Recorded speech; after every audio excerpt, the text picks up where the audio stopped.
This episode of The Dig is brought to you by our supporters at Patreon.com and by the Socialism 2019 conference, which is taking place this July 4th through 7th in Chicago.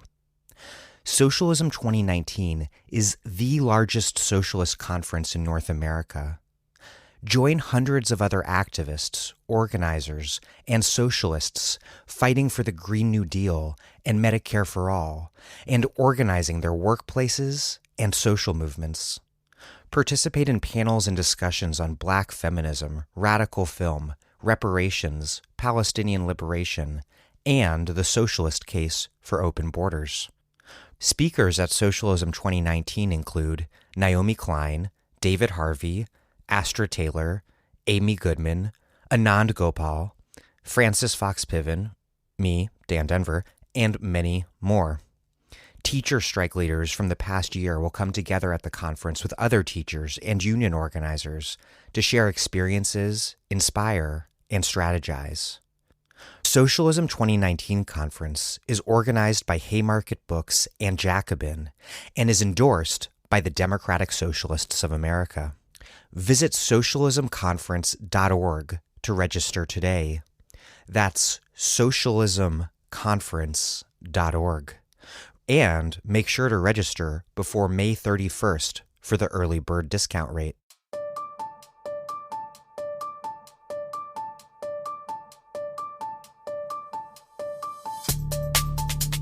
Welcome to The Dig, a podcast from Jacobin Magazine. My name is Daniel Denver, and I'm broadcasting from Providence, Rhode Island.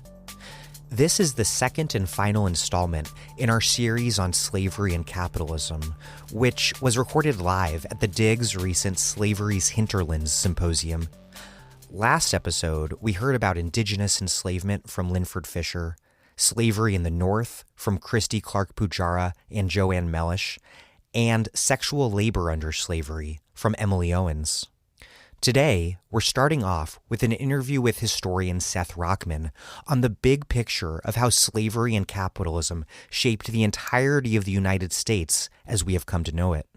Slavery in the American South was not an obstacle to capitalist development. Rather, it was at the core of American capitalism and empire. The national economy was firmly rooted in enslaved labor. From New England textiles and New York financiers to the development of capitalist management and accounting methods and westward expansion that dispossessed indigenous peoples to extend the Cotton Kingdom. Then, Crystal Eddins and Zachary on revolution and counter-revolution across the racial capitalist global system. The American slave economy was not alone in the world. It was part of a colonial and capitalist order that stretched in time and space from an enslaved people's revolution in Haiti to, following the Civil War, an effort to remake white supremacist capitalist labor regimes along what W.E.B. Du Bois called the global color line. We discuss the broad outlines of this history and a few exemplary details, and explore what it all means for Marxism. And finally, my interview with four public historians who teach about slavery's legacy today: Akeia Benard, Elon Cook-Lee, Joella Neve DeFrancesco, and Marco McWilliams. Given that slavery's role has been so diminished and misunderstood in the conventional wisdom, how can a more complex and radical history be taught in schools, museums, and historical sites? Also, I know there is a lively debate over whether slavery was a capitalist mode of production and other related issues. This episode alludes to that debate somewhat, but it does not address it directly, in part because I'm just not intimately familiar with it. I do, however, plan on doing a future episode that explicitly addresses this argument, so stay tuned for that. Okay, before we get this show started, prove the economists wrong and stop free riding on this podcast by contributing at patreon.com/thedig. We depend on all of you who can afford to contribute to do so that we can provide every episode for free to everyone who listens to us worldwide who can't afford to pay. Even $5 a month is a huge help, And for those of you who donate more, we have left-wing book swag to send you in the mail. Also, I wanted to remind you that we put your donations to work, making this show better, including our brand new website at thedigradio.com. I'm really thrilled about it. It's got all of our shows searchable by topic and by guest, and transcripts are on the way. That's thedigradio.com, and it's wonderful. We need your support to keep this up and running and to make it all bigger and better. That's patreon.com/thedig. Please hook it up. Okay, here's Seth Rockman, a professor of history at Brown, where he sits on the faculty advisory board of the Center for the Study of Slavery and Justice. He is the author of Scraping By: Wage Labor, Slavery, and Survival in Early Baltimore, and co-editor with Sven Beckert of Slavery's Capitalism, A New History of American Economic Development.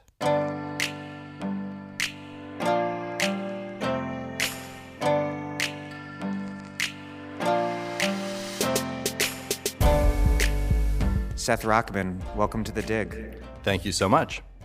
Let's start out with the basics, and there are a lot of them, about how putting slavery at the center of capitalism forces us to rethink the rise of capitalism in so many different ways, in accounting and finance, in technologies of labor discipline that well predate Frederick Taylor coming around with his famous time motion studies, the development of modern capitalist management well before the rise of the railroads. Explain slavery's role in developing capitalism as a system and also all these core features of capitalism, and what this all tells us about the origins of capitalism, North and South. So let's imagine for a second, Dan, that you're a Martian.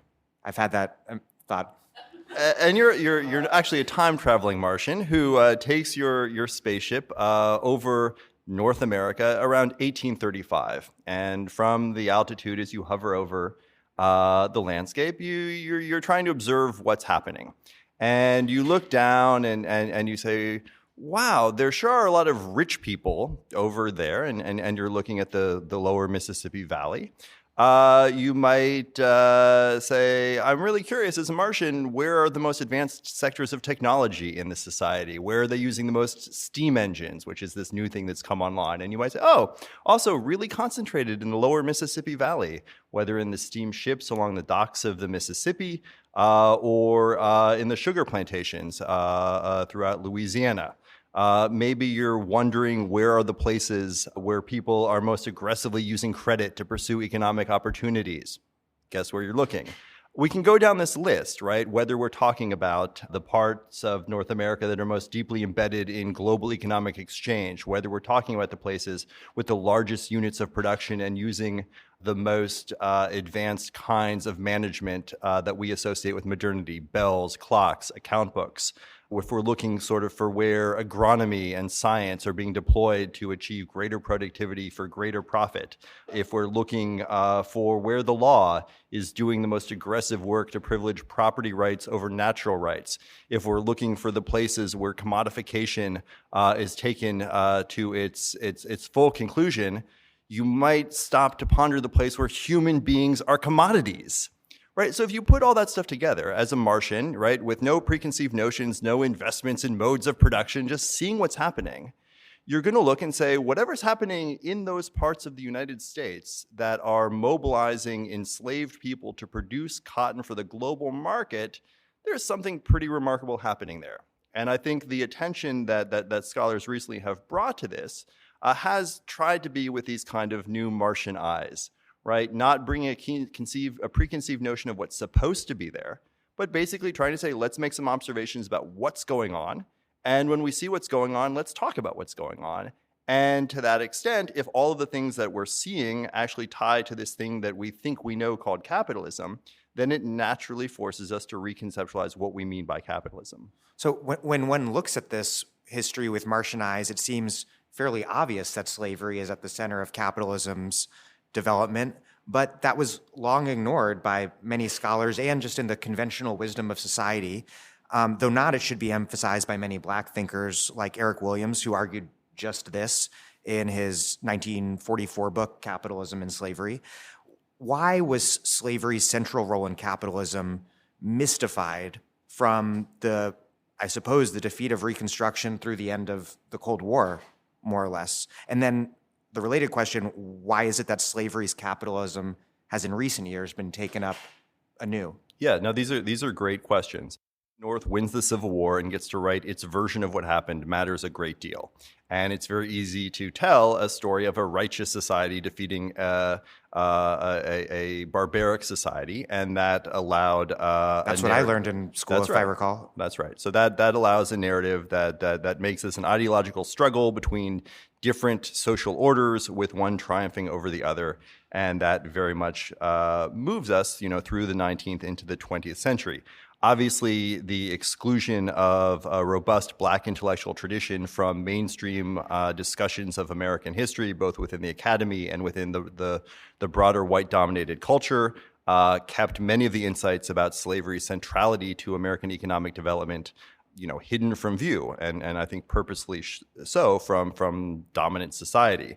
The logic of the Cold War played a role in this. If you think about the ways in which the United States, as an exemplar of a free society, had to create a history that would be viable in the world to explain what's different about the United States from the Soviet Union and its satellite allies, then that sort of begs a narrative that says that freedom is sort of at the founding of the United States, and it's a freedom predicated on market competition and the capacity of individual actors to pursue self-interest with the least impediment possible. It was a freedom at the foundation of the United States that was merely incomplete because of the obstacle, the kind of aberration of Southern slavery. Perhaps, yeah. I mean, slavery is an aberration. It had to end. And what matters is not that slavery was present on the North American continent for 250 years, but rather what mattered is that it ended. And it was easy to erase the former in order to really celebrate the latter. And I think there were other developments within the historiography through the 1960s and 1970s. I mean, I think some effort to work more anthropologically about what the slaveholders said they were doing meant that a lot of scholars took them seriously at their word when they said, we are not, in fact, organizing a market-based society that takes commodity logic to its ultimate extreme. We reject that, and I think that kind of credulity blinded people from some of what's going on. But in terms of the recovery of these ideas, I mean, I think again there are institutional explanations and also explanations that are embedded in present-day economic, social, and political life. I mean, so obviously the institutionalization of Black studies departments in universities in the 1960s and 1970s created new conversations between academic historians located in history departments and other scholars studying the past using different methodological assumptions and organized under a different disciplinary umbrella. And I think those kinds of conversations have continued to yield very productive things, even as it has meant that academic historians are largely playing catch-up to ideas that are almost commonsensical within an Africana or Black studies intellectual tradition. But I also think about the way the sort of present day has affected this, and whether this has to do with, I think, some notion that in fact there aren't pure analytic categories such as capitalism that exist, but rather there's always going to be a kind of hybridity, always a kind of uncertainty, always a set of ambiguities. And when we look at capitalism in the modern world and we think about, say, how prevalent human trafficking is in the 21st century, we don't use that to say, well, the 21st century still has to get itself to pure capitalism if it can only solve this thorny problem of human trafficking. We say human trafficking is in fact part of the system. When we look at the ways in which categories of difference are mobilized to create different opportunities for workers and create vulnerabilities that capital can exploit based on people who have citizenship or who don't, or who are criminalized by the police and those who are not, or who are male or female or whatever it might be, we don't say that these are contradictions that have to be worked out in the 21st century before we get to pure capitalism. We say capitalism leverages difference and state power and a whole series of other things in order to create profit. So I think that sensibility, taking that to the past, has allowed us not to be so concerned with whether this is or isn't capitalism, but rather to spend more of our time recognizing that what we call capitalism has an absolute capability to incorporate various forms of unfreedom, various forms of difference, to negate economic choice, and that's in fact what makes the system work. I mean, put differently, these are in fact features rather than bugs. How did Northern distance from the immediate reality of slavery shape the politics of slavery in the North? You and Sven Beckert write, quote, "Several generations of industrial development and general prosperity blunted the thorny issue of whence cotton came." And so I have a vulgarly Marxist question for you. Was this invisibility of the slave labor roots of Northern wealth, was it part and parcel of the way that labor's creation of wealth is always mystified under capitalism? Well, I mean, I never want to generalize that much. I don't disagree with you for a second that that capitalism has an incredible capacity to mystify and to obscure, and that's very much at the heart of its endurance. But trying to figure out what's going on in the North in the 1830s, 40s, and 50s, I find quite mysterious, because you would think there'd be this amazingly robust conversation, particularly from labor radicals, particularly from abolitionists, saying that our entire prosperity is predicated on the fact that we are transforming slave-grown cotton into textiles, that our mill system, that our wage labor system is inseparable from the exploitation of African-descended people on plantations 1,000 miles away. And that conversation is so absent, I find it strange. So like if you look at the labor radicals who are organizing for exploited mill workers in New England in the 1820s and 1830s, right? They're using language of white slavery and wage slavery, but so much of their argument is about that the wrong people are being economically exploited. This is people like Seth Luther. People like Seth Luther, right, making arguments that it's not that slavery is wrong, it's that wage labor is slavery. And there are very few voices within the labor movement that are creating this more sort of comprehensive system, or this comprehensive systematic understanding of the connection between the northern factory and the southern plantation. And, you know, it pops up periodically. We know Charles Sumner's very famous alliance of the Lords of the Loom and the Lords of the Lash, and we can find it in a Lowell newspaper written by mill girls in the 1840s, a piece of sort of throwaway poetry talking about Northern Cash and Southern Lash as two actors. But again, this kind of systematic analysis is largely missing. But it's also very much missing from the arguments of abolitionists themselves. And this is where perhaps it is more surprising. So when people who are the most famous white abolitionists are criticizing slavery and criticizing Northern complicity with slavery, they will talk about credit relations that entangle Northern firms in the buying and selling of people. They will talk about Northern slave catchers. They will generally not talk about being up to their ears in slave-grown cotton. And that absence, that silence is quite remarkable. Right? I mean, you might expect if you're an abolitionist and you're trying to raise public awareness about slavery as a moral evil, from our present day perspective, maybe you're holding a picket outside the mill gates and reminding every worker who goes in that they are tied to a system of the exploitation of enslaved people. You might be protesting outside the homes of the factory owners about their connections to slavery. The abolitionists, the most hardcore abolitionists, aren't doing this.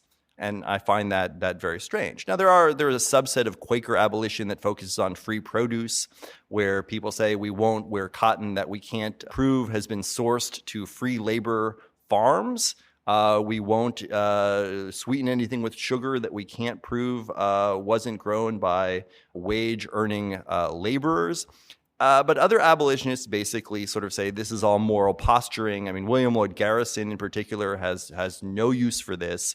He looks at these people and basically says your sort of performance of your own moral virtue doesn't bring any slave any closer to freedom. So how there is no conversation, no really robust conversation in the North among black abolitionists or white abolitionists or labor leaders around why cotton is the basis of their economy, and recognizing very clearly that cotton doesn't grow in Connecticut or, you know, Massachusetts. It grows in Mississippi. What that means for their society goes woefully uninterrogated. Are things any less mystified today when we look at the state of global capitalism when we talk about Steve Jobs or whoever the new head of Apple is, rather than the iPhone factory workers in Shenzhen, China, or we talk about gas prices without talking about imperialism and the impending climate crisis. Right. No, I think there are tremendous parallels here, but I also think if we want to ask why there's a new conversation emerging among academic historians and others, I think it largely does have to do with the kind of new sensibility that in many cases I credit our students bringing with them to the university, thinking about the relationship of remote consumers and producers. And as we have come over the last decade to think much more about, our fair trade coffee and our sweatshop-free sweatshirts and the degree to which the choices that we make in the West about our consumption of gas or our participation in other segments of the economy and how those have reverberations half a world away, right? When I choose to shop at this store, I'm participating in the exploitation of a Bangladeshi woman. I think this sensibility is now much more prevalent than it has ever been, and it has sent us historians into the archive to try to look at these entanglements 2 centuries ago or 3 centuries ago, thinking about the ways in which very few people led lives that we would describe as local, even in the smallest villages in southern Rhode Island or Massachusetts. These people led lives that were deeply embedded in global commodity chains, and the ability to see or not see has always been one of the sort of challenges of capitalism itself. Let's talk about some more things that slavery's capitalism forces us to re-examine. One is the history of the American state, American government. There was a longstanding idea that the early American state was weak. And this is, to this day, I think, a bedrock of a sort of libertarian nostalgia that all kinds of anti-government politics from the right are premised on. It also forces us to rethink this idea that Southern leaders were fiercely opposed to strong government or even opposed to capitalism itself. It also forces us, if I read you and Sven Beckert correctly, to rethink what the real differences were between the Jeffersonian and Hamiltonian models for the country, which we see as like this basic choice that the country made at a certain point. Explain these conventional frameworks about the organization of the American state and what a more robust and, I guess, honest analysis of slavery and capitalism reveals about them. So right, there has been historically this notion that the national state was quite weak. Right, what was the U.S. government? It was a glorified mail delivery system with a small apparatus for collecting some taxes in the ports and not much else. But what scholars have argued for the last several decades is, in fact, that this state is most robust at the margins, and at the margins, it is doing incredibly important work to dispossess native peoples and expropriate their land, to make that land available and distributed to white Americans in order to expand the plantation regime. And so this is where sort of this Jeffersonian notion that we should be a nation of small yeoman farmers producing moderately for the market, but basically being left alone to pursue freedom on their own, bumps up into a more sort of Hamiltonian notion of a strong state. And it's this Hamiltonian strong state that, in fact, funds a military to oversee Native American dispossession. It's this Hamiltonian state that seeks the kind of treaty privileges and treaty worthiness in sort of a competitive arena of states such that the United States can exercise leverage over other nations in the Americas or can have access to ports, right? I mean, the capacity, for instance, to continue provisioning Caribbean slave plantations with foodstuffs from New England. After the American Revolution, the United States basically was told you no longer have access to these crucially important markets that have been indispensable to the development of, say, New England's economy. Trying to negotiate back into the British Empire, as it were, in the 1790s is part of what the national state does. creating a national banking system that pays down debt, in essence, to make the United States creditworthy so that it can attract the kind of capital investment that can finance the expansion of the cotton frontier, can finance the continued the domestic slave trade and this second middle passage that you referred to in an interview yesterday. All of these things require a national government, a national bank, a strong Department of State, and of course a strong military, an army, and a navy. All of these things are online by the 1800s and 18-teens and crucial to the expansion of a cotton regime into territories that until quite recently had belonged to the Creek and the Cherokee nations, right?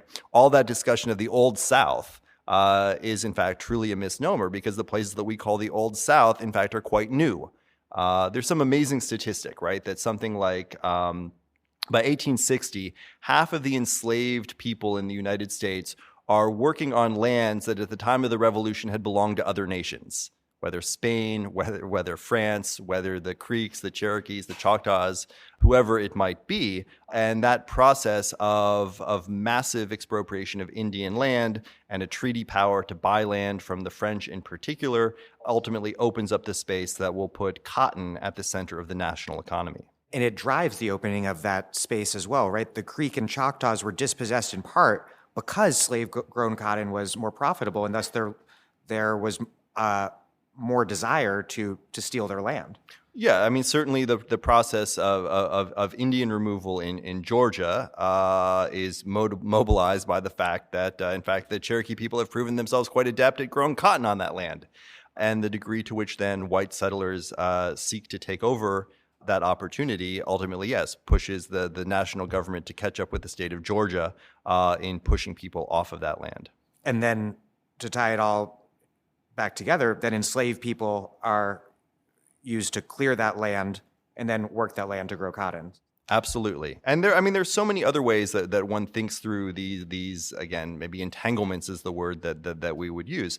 There's a doctoral student here at Brown University named Ann Daly, who is writing a dissertation on Southern mining and gold mining in America's first gold rush in the 1820s and 1830s in North Carolina and in Georgia, and looking at the way in which those spaces become first sites of industrial slavery, as enslaved men and women are put to work actually extracting ore from the ground and purifying it with mercury, such that that gold then flows to places like Philadelphia, to the U.S. Mint, where it's put into gold coins that then go into the coffers of the Bank of the United States, which ultimately then allows for its monetary system to function because it's backstopped by slave-mined gold, which then allows for credit to flow into the United States to allow for more slaves to be purchased by more people, to be put to work on more land, to bring more cotton into the market, which then the United States exports primarily to Britain, and cotton then becomes the most important thing to bring more specie into the United States,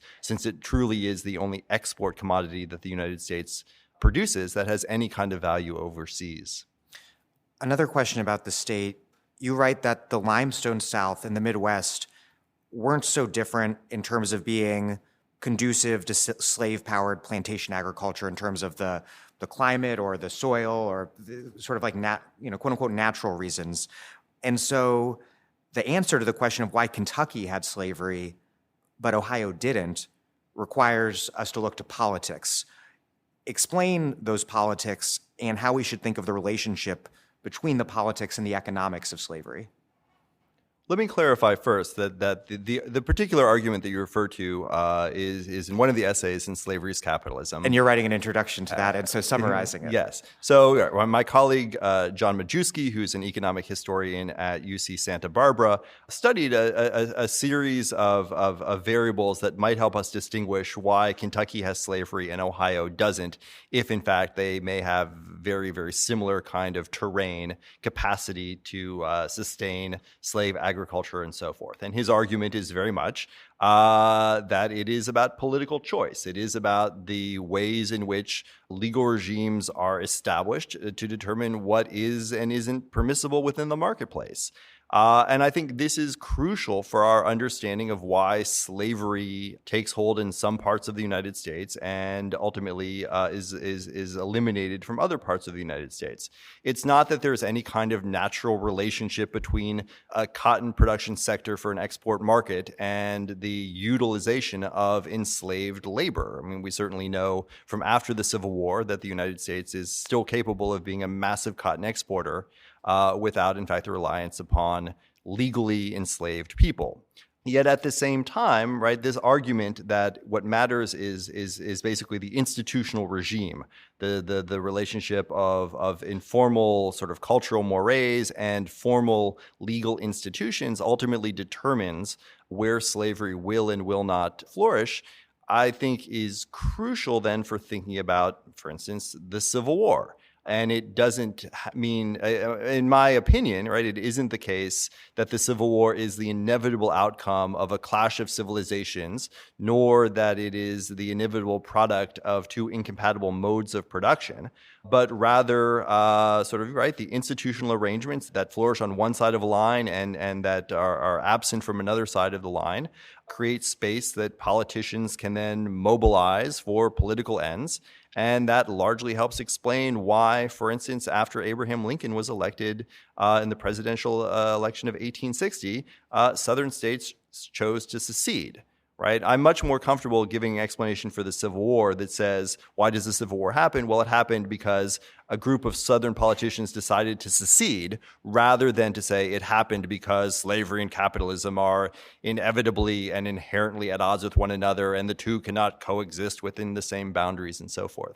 And for example, do you think that if the South hadn't moved through expansion of slave states across West and the Fugitive Slave Act to dominate the entire country, would the North have been able to live with Southern slavery, not only live from it, but to continue profiting from it? I think absolutely. I think that there's a status quo that might have seen some percentage of the northern population sort of uncomfortable with slavery, positioning itself in sort of making claims that there might be better ways of doing things, but also being very content with the idea that our hands are tied under the Constitution.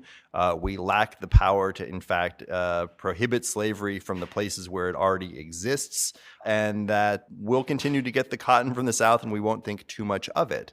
I mean, what happens, and you're right to allude to the Fugitive Slave Act and the expansion, sort of the contestation over Western states, is that a significant portion of the white population in the North comes to see itself as the primary victims of slavery.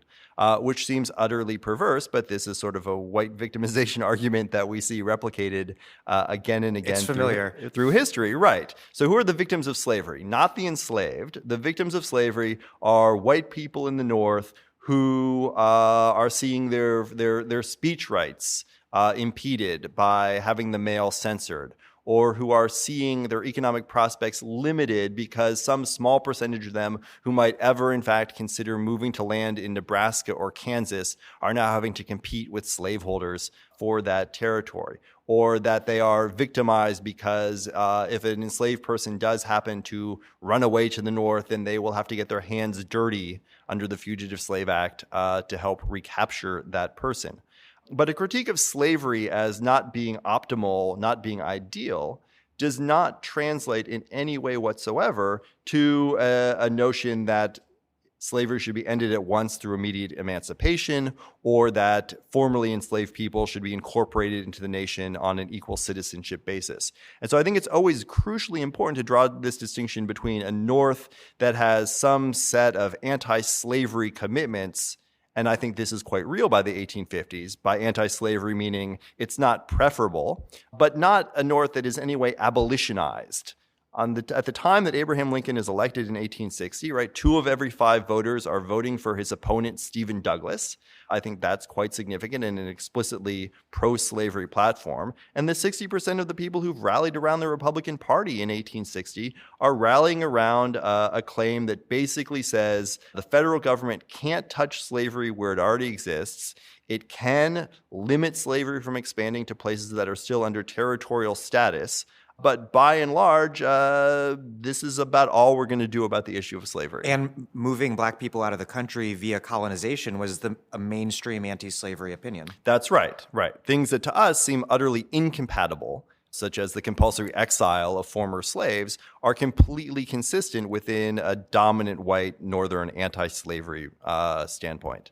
It's this free labor fantasy that white people can prosper without black labor, which is invisibilizing the very reality, returning to where we were what we were talking about before, of the North's dependence on black slave labor. Absolutely. I want to close by returning to something that we've alluded to a few times, which is the construction of white worker identity as a form of white identity. And you write along with Beckert, quote, "With labor radicals like Seth Luther decrying the exploitation of New England mill workers, the viability of the wage system depended upon its favorable comparison to slavery. After all, in a nation with actual slaves, workers who got to keep their wages, no matter how low, were relatively well off." In other words, black slavery in the South allowed bosses in the North to make free labor seem by comparison much freer than it actually was. And my question is another vulgarly Marxist one, which is it fair to say that what took place was not merely a narrowly economic relationship between Northern industry, finance and commerce, and Southern plantation slavery, but also a shared political economic order that divided workers and enslaved people against one another for the benefit of capitalists everywhere? You know, as we spend so much of our time in our present political discourse talking about collusion, right? I'm hesitant to identify a coordinated effort, right, by which Northern capital and Southern slaveholders realize their mutual independence and hammer out some sort of coexistence that allows them both to prosper at everyone else's expense. However, that is very much what happens. And we can derive from that what we will.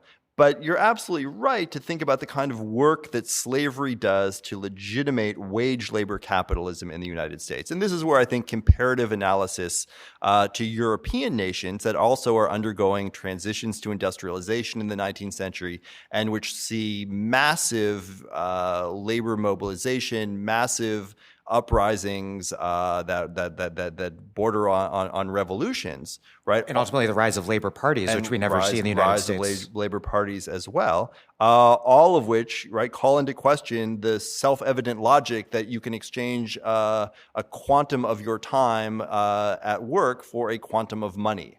And this idea that the wage is the natural and self-evident way to organize work is not, in fact, self-evident at all to people who are on the front ends of entering the factories in England, in France, and Germany, in the American North in the 1820s and 1830s. So the legitimacy of this system has to be won either through violent compulsion, strike breaking, and whatnot, or perhaps it has to be won ideologically. And I think in the United States, this is where we come to see the real value of slavery to the wage labor system. It absolutely provides a foil that allows all other work to somehow seem legitimate precisely because it is not slavery. This is a famous argument that scholars have thought through the work of someone like David Bryan Davis and other scholars in the 1970s and 1980s, really trying to think through these kinds of relationships and wondering in particular whether or not the abolitionists were particularly complicit in the rise of capitalism. That by focusing all of their attention on all of the horrors of the plantation, they diverted attention away from the horrors of the factory. And whether or not then abolition comes to be understood as the legitimating ideology of the wage labor system, and whether or not this is a kind of brilliant sleight of hand, scholars have many different opinions on. But there's clearly something quite striking, right? When abolitionist leaders in the North say to striking workers carrying around their "we will not be wage slave" signs, to be quiet, go back to work because you don't have a thing to complain about in a country that has slaves, that's an incredible power. It seems to have some ties to, or maybe even set a template for, other forms of scapegoating. Right. As the wage labor system becomes predominant and as it gains the intellectual sort of validation through sort of capital F free, capital L labor ideology of the Republican Party in the wake of the Civil War, then right, the kinds of restrictions on Asian workers that begin to appear in California in the 1870s have everything to do with some notion that they are in fact too slavish to be able to pursue this free labor idea, even as that turns their victimization at the hands of an aggressive system of labor exploitation under contract and transportation. This turns their victimization under that system as a reason for their exclusion from the body politic and ultimately integration into American society. It absolutely depends on these kinds of sleights of hand. I want to end by talking briefly about the Rhode Island's Door Rebellion, because it is really the most textbook example I've ever encountered of the tragic way that racial capitalism beyond the South divides black and white workers from one another for the benefit of the elite. And I'm just going to lay the groundwork a little about what happened with the Door Rebellion and then ask you to comment on it. This is, by the way, the coolest thing that most of your listeners have never, ever heard of. Yeah, it's utterly bizarre. In 1840, Rhode Island was one of the last states in the North to still severely limit voting rights to property owners. A people's convention nominates a man named Thomas Dorr for governor on a platform to extend the franchise to whites, but despite Dorr's personal objections, continue to disenfranchise free black people as a whole. And then things get really, really weird. The electoral system breaks down. Dorr becomes the head of a shadow government. There are essentially two dueling governments in the state. The elites form a law and order party that calls out the state militia along with hundreds of black men from Providence to suppress the uprising, hundreds of black men who, for good reason, now oppose Dorr's rebellion because the Dorrites oppose the enfranchisement of black people. Ultimately, the Law and Order Party puts forward an electoral platform that maintained a property bar but allowed a small number of middle-class black people to be enfranchised.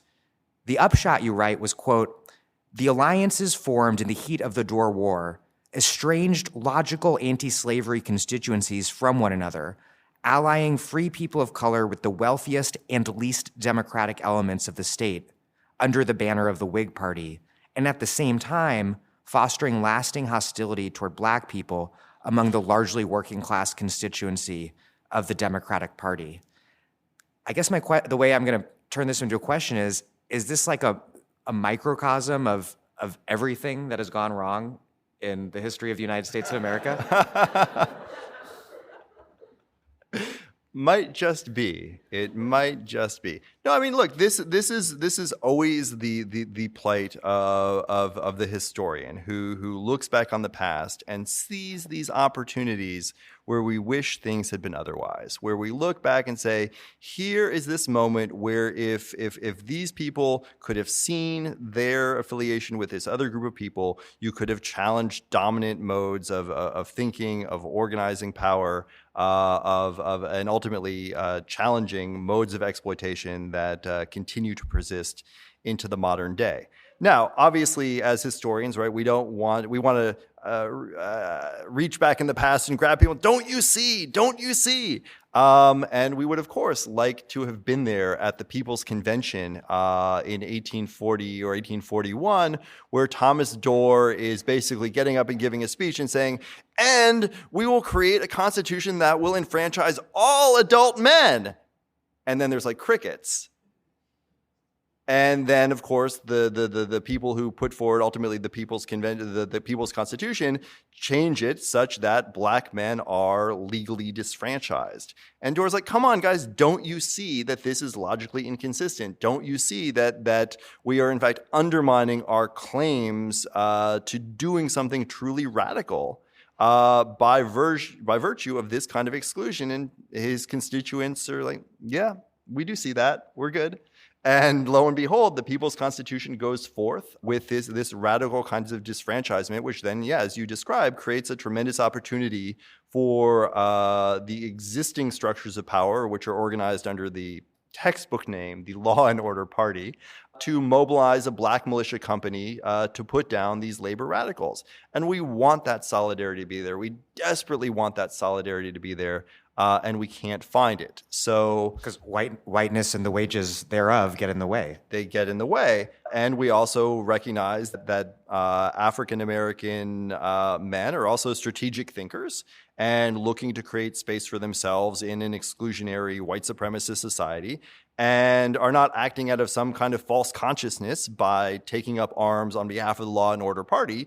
They're recognizing where there are cracks and fissures within the dominant order that they can utilize in order to expand whatever kind of space they may have in this society. And so it ends up, yes, I think as you described, being a textbook account of the ways in which racial capitalism is mobilized, where white supremacy is mobilized to prevent the kind of alliances that ultimately could have done something about the fundamental inequalities of that society. Wow. Seth Rockman, thank you very much. Thank you.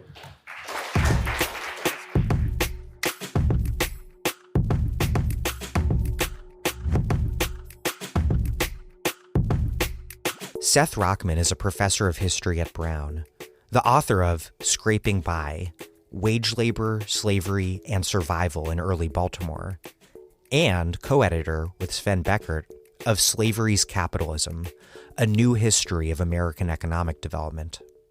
Next up, Crystal Eddins and Zachary Sell. Crystal Eddins is a professor of Africana Studies at UNC Charlotte and the 2018-19 Ruth J. Simmons postdoctoral fellow with the Center for the Study of Slavery and Justice at Brown, where she has been developing her book, African Diaspora Collective Action, Rituals, Runaways, and the Haitian Revolution. Zachary Sell is an associate research producer for Firelight Films and visiting research fellow at the Center for Slavery and Justice. He is currently finishing his forthcoming book, Capital Through Slavery, U.S. Settler Slavery, and the British Imperial World.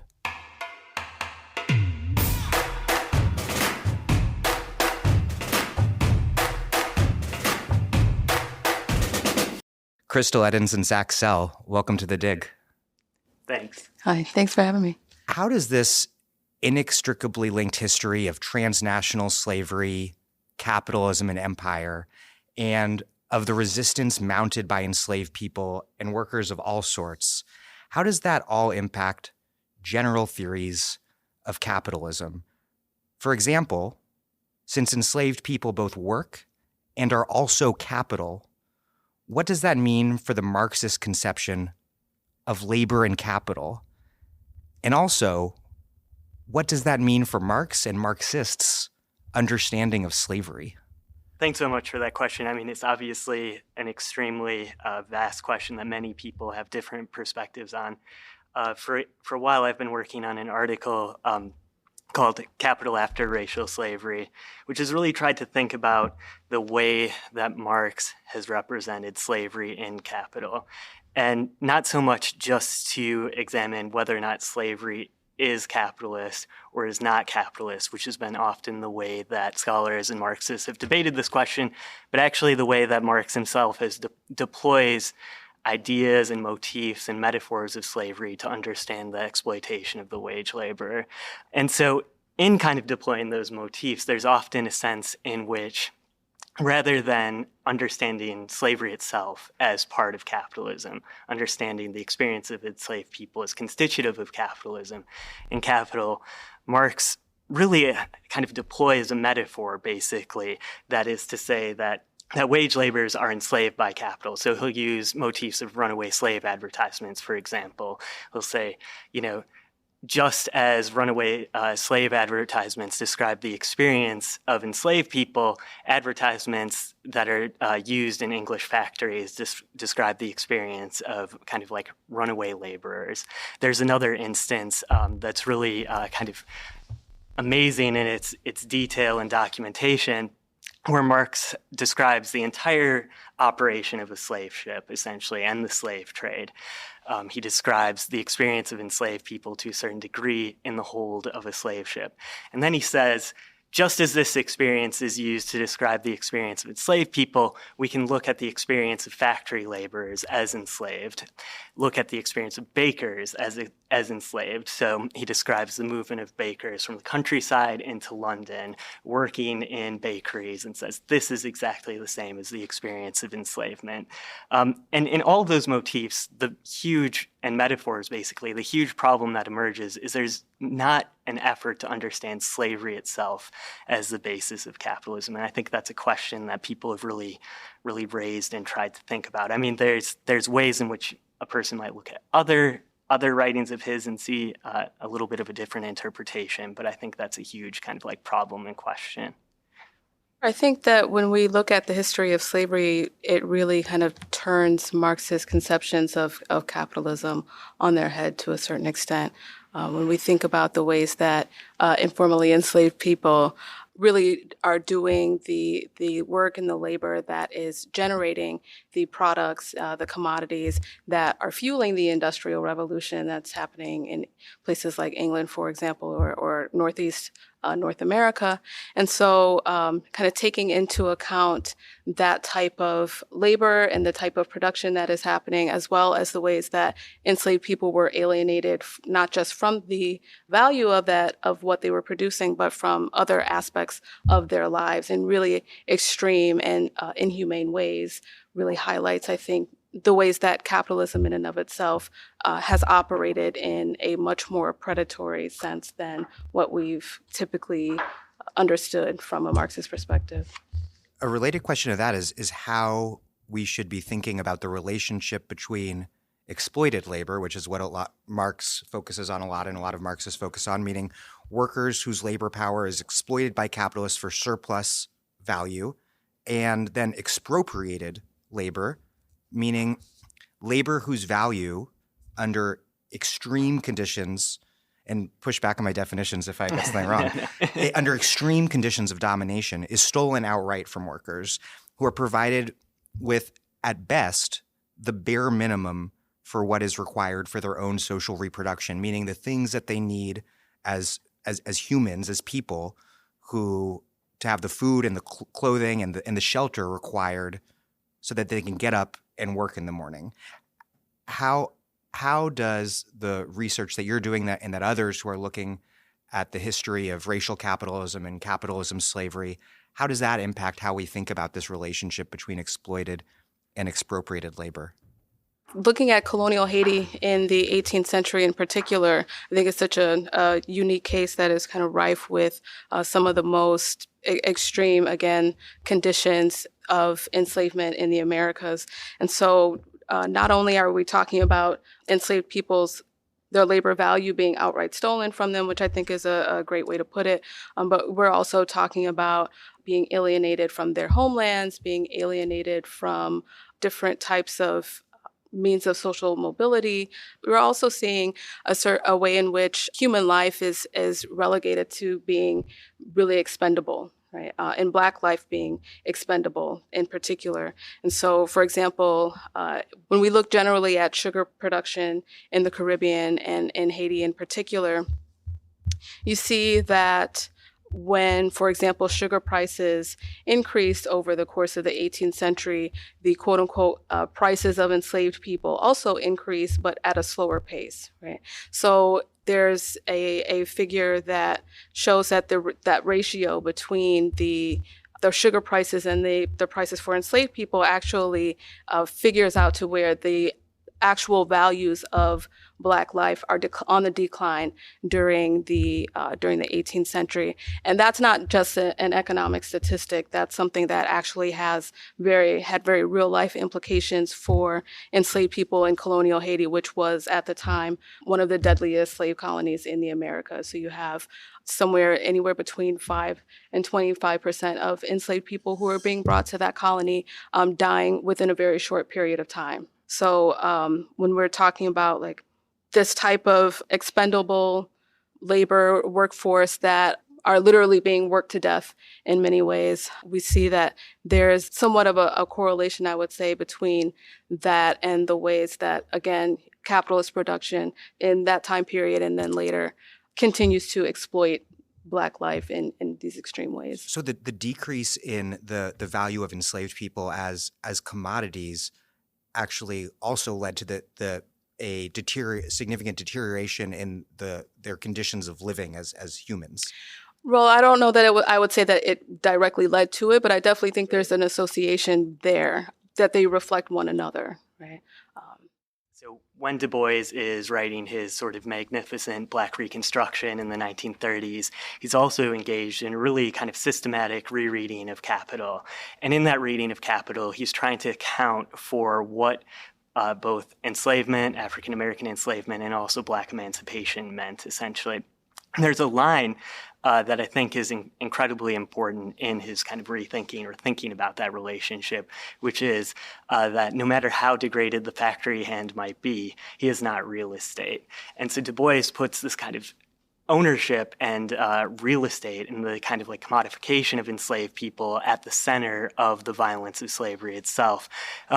And some people might think, well, is that different than just an account of property generally? And one of the things that's really interesting is if you look at Du Bois's papers, when he gets back the first kind of like proofs, essentially, of Black Reconstruction, he sees that an editor has changed the word property to, or the word real estate to property throughout Black Reconstruction. And he writes back and says, this was done in error.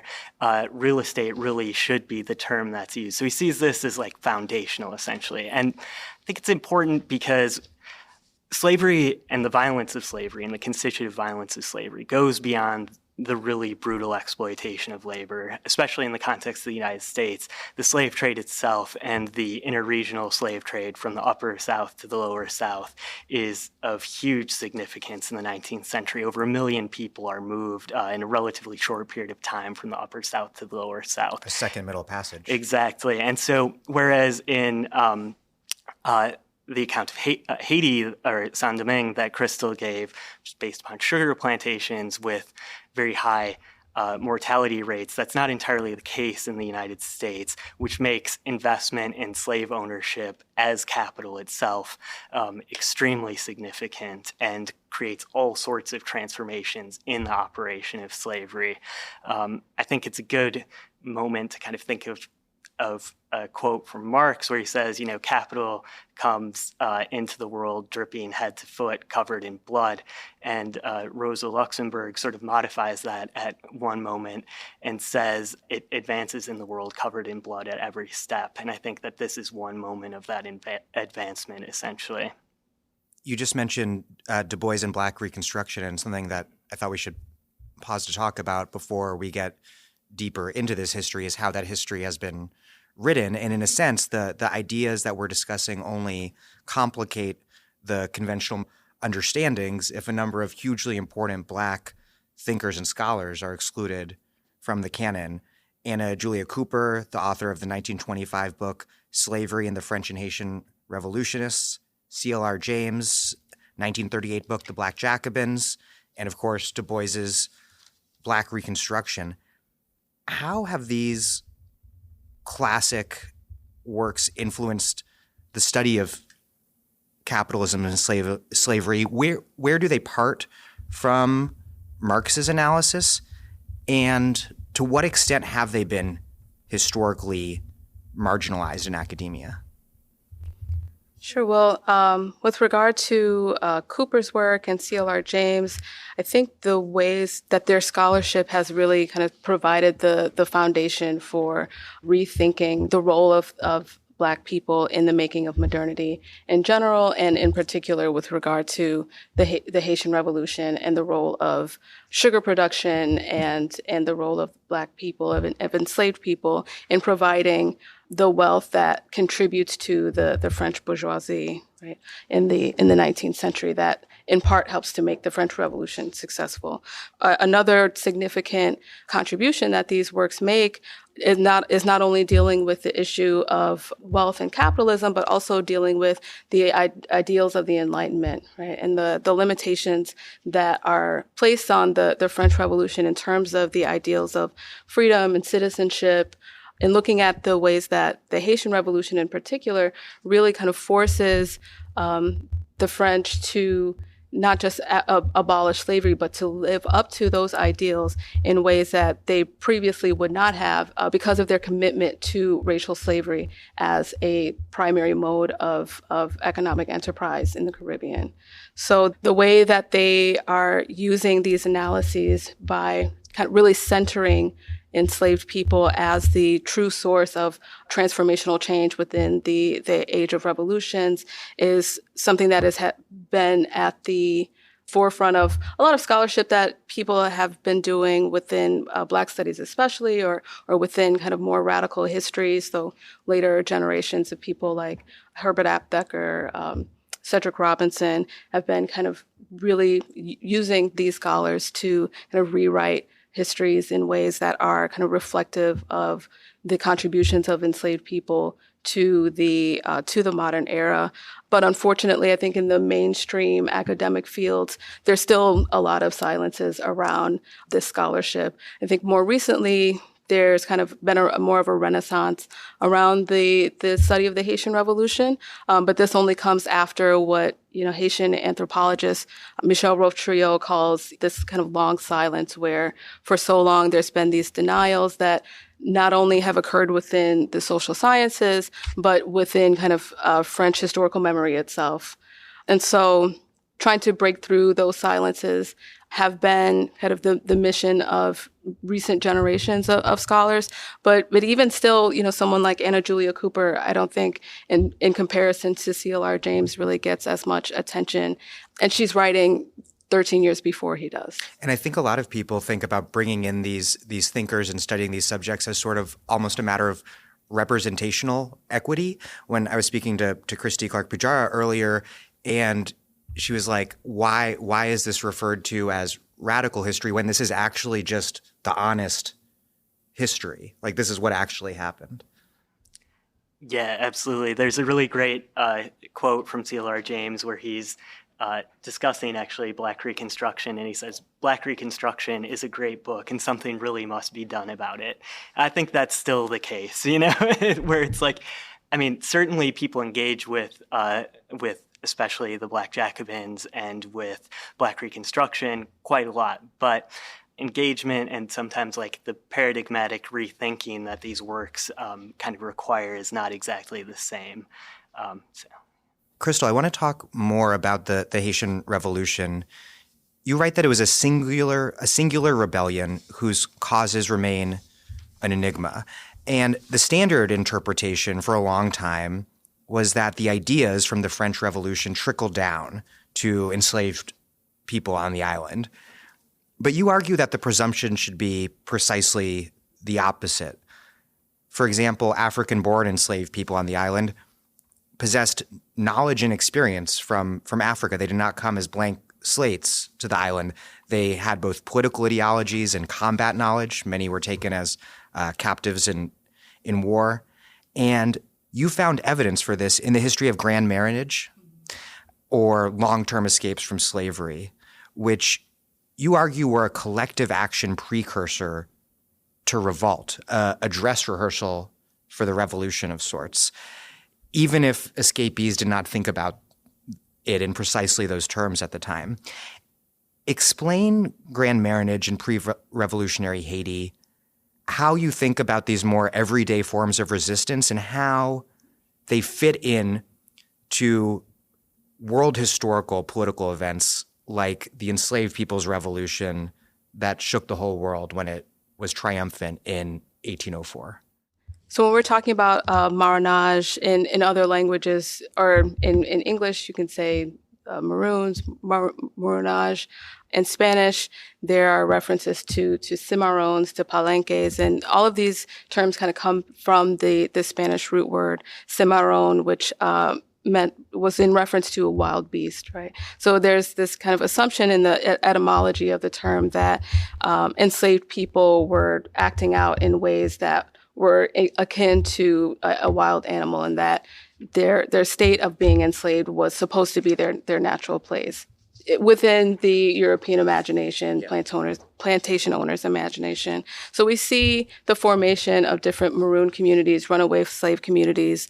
I also like to call them self-liberated communities throughout the Americas, in northern places like the swamps of Virginia, in Florida, Brazil, Cuba, Jamaica, Suriname. There are several major communities and settlements that come into formation that develop their own ways of being, their own ways of living and defending themselves that are separate from plantation communities and out of the purview of the plantation. So when we're talking about, when I look at in Haiti in particular, there are some very distinct, social conditions in which the revolts in Haiti becomes successful and becomes the first and only slave rebellion that abolishes slavery and leads to Haitian independence. And so when I'm looking at the Maroons that are living in colonial Haiti, there are some examples of these kind of wider, large-scale settlements, but we're also seeing examples of runaways kind of going into urban areas and leasing themselves out as workers to potentially either purchase their own freedom or to pass as free or to blend in with the existing population of free people of color. You also have enslaved people, formerly enslaved people who are living on the outskirts of plantations. And you also have those who are running to the mountains and kind of forming these maybe smaller scale communities. But there are still these kind of connections that happen, I think, between Maroons and plantation slaves that in my work really kind of tries to explicate those relationships and look at the ways that they contributed, those social networks contributed to the revolution's success.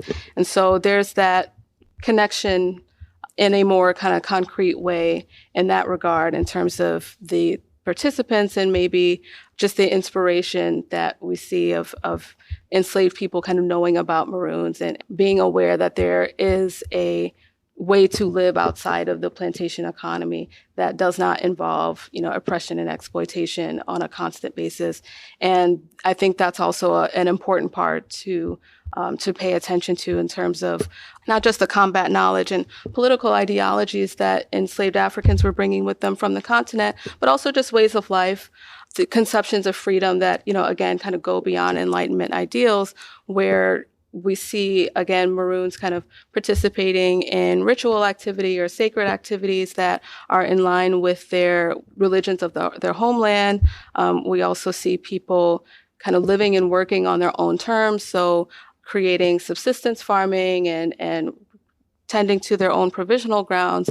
And so there's a way that we can also think about freedom as this revolutionary thing that is based not just on a military basis, but also just in creating ways of living in safe spaces that are antithetical to the plantation regime and are grounded within some of those African-based understandings. And is it right that some of these spaces for the reproduction of a life apart from plantation domination and also for resistance, that those happened in sort of spaces created within the contradictions of the plantation system? Like a slave owner might need to have certain slaves who had jobs that required them to move around a lot, but that also undermined the slave owner's power because then you had an enslaved person moving around and creating contacts and different. Right, absolutely. So that's another aspect that I look at is the ways that enslaved people who are forced to work within these skilled trades positions or working in domestic spaces, how that type of latitude, even as constrained as it may have been, still kind of afforded a certain type of latitude that allowed them to see different parts of the colony, for example,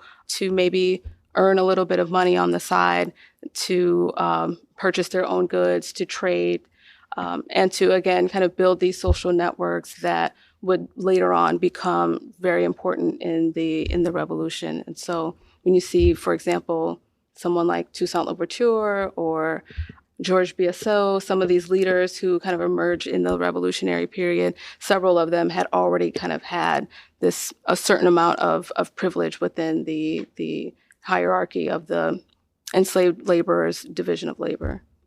Speaking of resistance and rebellion, how does both of your research on slavery and the various other forms of labor that have emerged along what W.E. Du Bois called the global color line impact conventional understandings of who comprises, under capitalism, the working class, and related to that, thus, who socialists conventionally understand to be the revolutionary subject? The most kind of vulgar formulation of this, of course, is like a certain type of factory worker. That is the working class who will lead the revolution.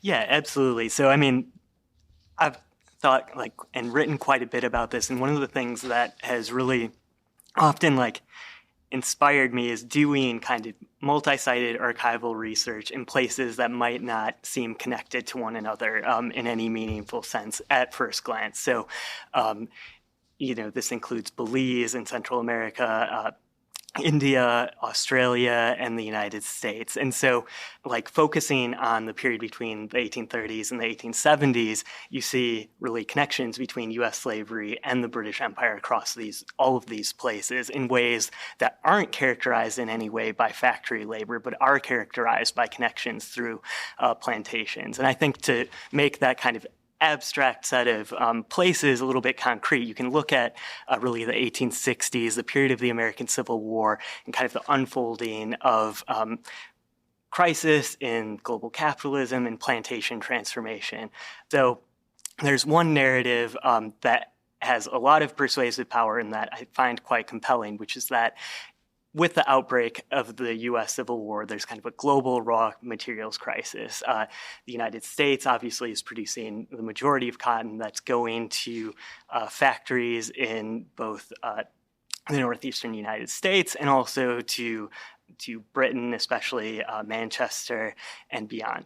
But there's another way that you can also think about these relationships, which is really determined in some ways by the movements of people across places. So in relation to the outbreak of that crisis within capitalism, essentially downturn in factory production, there's a turn towards other forms of labor generally. There's a turn towards relocating workers from England to Australia, to Queensland, Australia. There's a turn towards relocating first enslaved people from the United States and later actually Southern planters to British Honduras. And then there's also a turn at the same time to trying to kind of reconstitute what work might mean, essentially, how plantation commodities will still be produced, how there will still be access to exploited labor.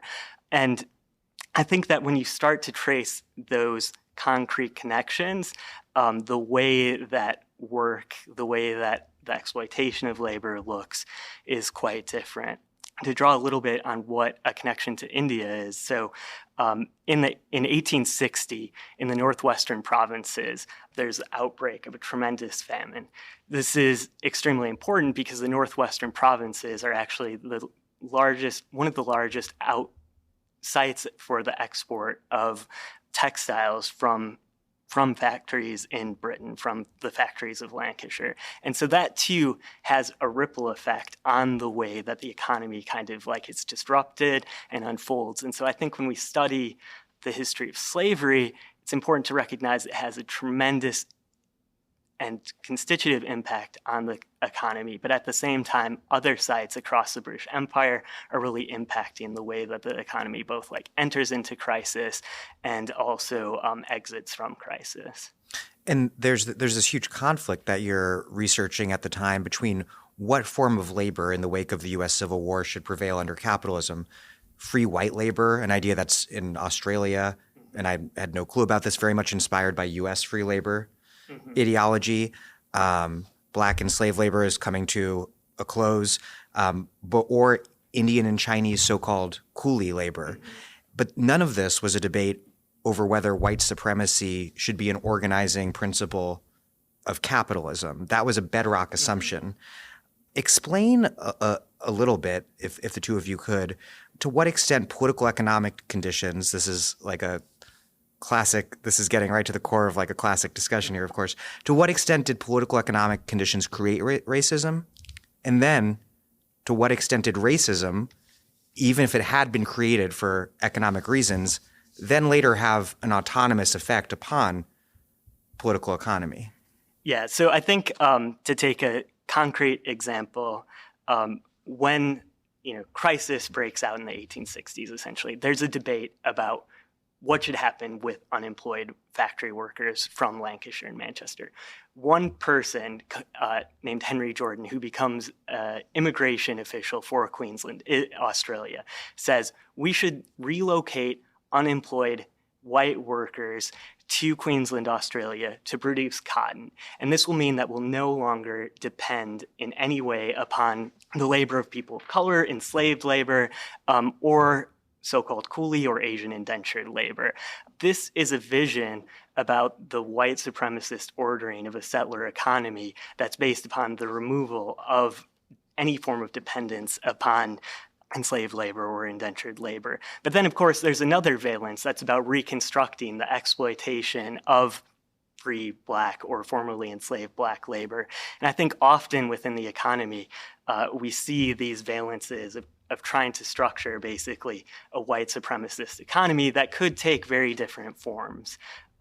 So whether or not racism is at the foundation of that or capitalism is at the foundation becomes a little bit of an irrelevant question in a certain way because it's always simultaneously both. Yeah, I think that's a great point. I mean, in some ways, it's also a temporal question, kind of depending on when we're looking at the questions of what race is and how it becomes socially constructed. And if we even kind of go back to some of the origins of the transatlantic slave trade, much of the language that European, Portuguese, and Spanish explorers and traders are using is very much kind of coded in religious terms. And so you're definitely seeing kind of proto-racial identities being filtered through that religious lens, even well before, in the 1400s, like well before plantation economies really take off and settler colonialism takes off in the Americas. But to go to the larger point of the ways that these dynamics kind of interplay with one another and in some ways support and uphold one another, I would bring up an example of when after the Haitian Revolution becomes successful and Haiti declares itself independent in 1804, there are different ways of thinking about the way that the country is going to participate in the Atlantic world economy and how to kind of make sure that there is a certain level of economic production that is occurring in line with the desires of the military elite, the leadership in both the North and Southern Haiti. But then you also have formerly enslaved people who are demonstrating that their preference is to, again, work in self-styled fashions that are kind of based more on subsistence farming, things like that. And so by 1820, but all of this is kind of happening under the constant threat of re-enslavement and recolonization by the French and by Napoleon's army. And so by 1820, this threat kind of becomes a lot more real and imminent when the French are essentially forcing Haiti to pay back the sunk costs, so to speak, or pay back the amount of money that they felt would have resulted from them still being a part of still having the colony as a space and the labor value from enslaved laborers. To compensate them for the expropriation that emancipation constitutes. Absolutely. So to compensate them for those losses. And so in today's dollars, this indemnity reaches to what some people estimate as $22 billion in today's money. And so when we're talking about the ways that race and racism constitutes or shapes the current and past political economy of Haiti, it's very much tied to this indemnity where the debt is still very much kind of in the system and refusals to kind of acknowledge that is a source of underdevelopment that is very much racialized, has persisted until today. I'm Naomi Klein. You're listening to The Dig, as well you should be, and you can support them on patreon.com. This episode of The Dig is brought to you by our supporters at patreon.com and by Next Left, a new podcast from The Nation magazine. We are witnessing an explosion of progressive political energy. New candidates are running for public office, high and low, and they're winning. Stay up to date and informed about these politicians who are striving to change our country for the better with Next Left, a new podcast created by The Nation magazine. Every Tuesday, Next Left host and national affairs correspondent John Nichols will interview these insurgent politicians and activists who aim to reshape our nation's politics by bringing bold, progressive policies to their cities, counties, states, and to D.C. Next Left will take us into the personal lives of a new wave of progressives to tell us their stories and their hopes to change our country for the better. The inaugural episodes of Next Left feature interviews with Representative Ilhan Omar, and that episode is out now, and recently elected socialist Chicago alderwoman Rosanna Rodriguez Sanchez. Next Left, the political podcast that gets personal, launches this week. Download and subscribe to Next Left wherever you get your podcasts. Global capitalism and empire involved many different technologies for race and racism making. And my question, unsurprisingly, is multifold. How did capitalism and empire make and remake a global color line? How did that color line create, on the one hand, whiteness, including cross-national white solidarities, and also create a new black identity that, while being a prerequisite for racialized labor exploitation and expropriation, also carried within it the seeds of black radical solidarity and resistance, and also perhaps resistance amongst other racialized groups that found themselves on the wrong side of the color line?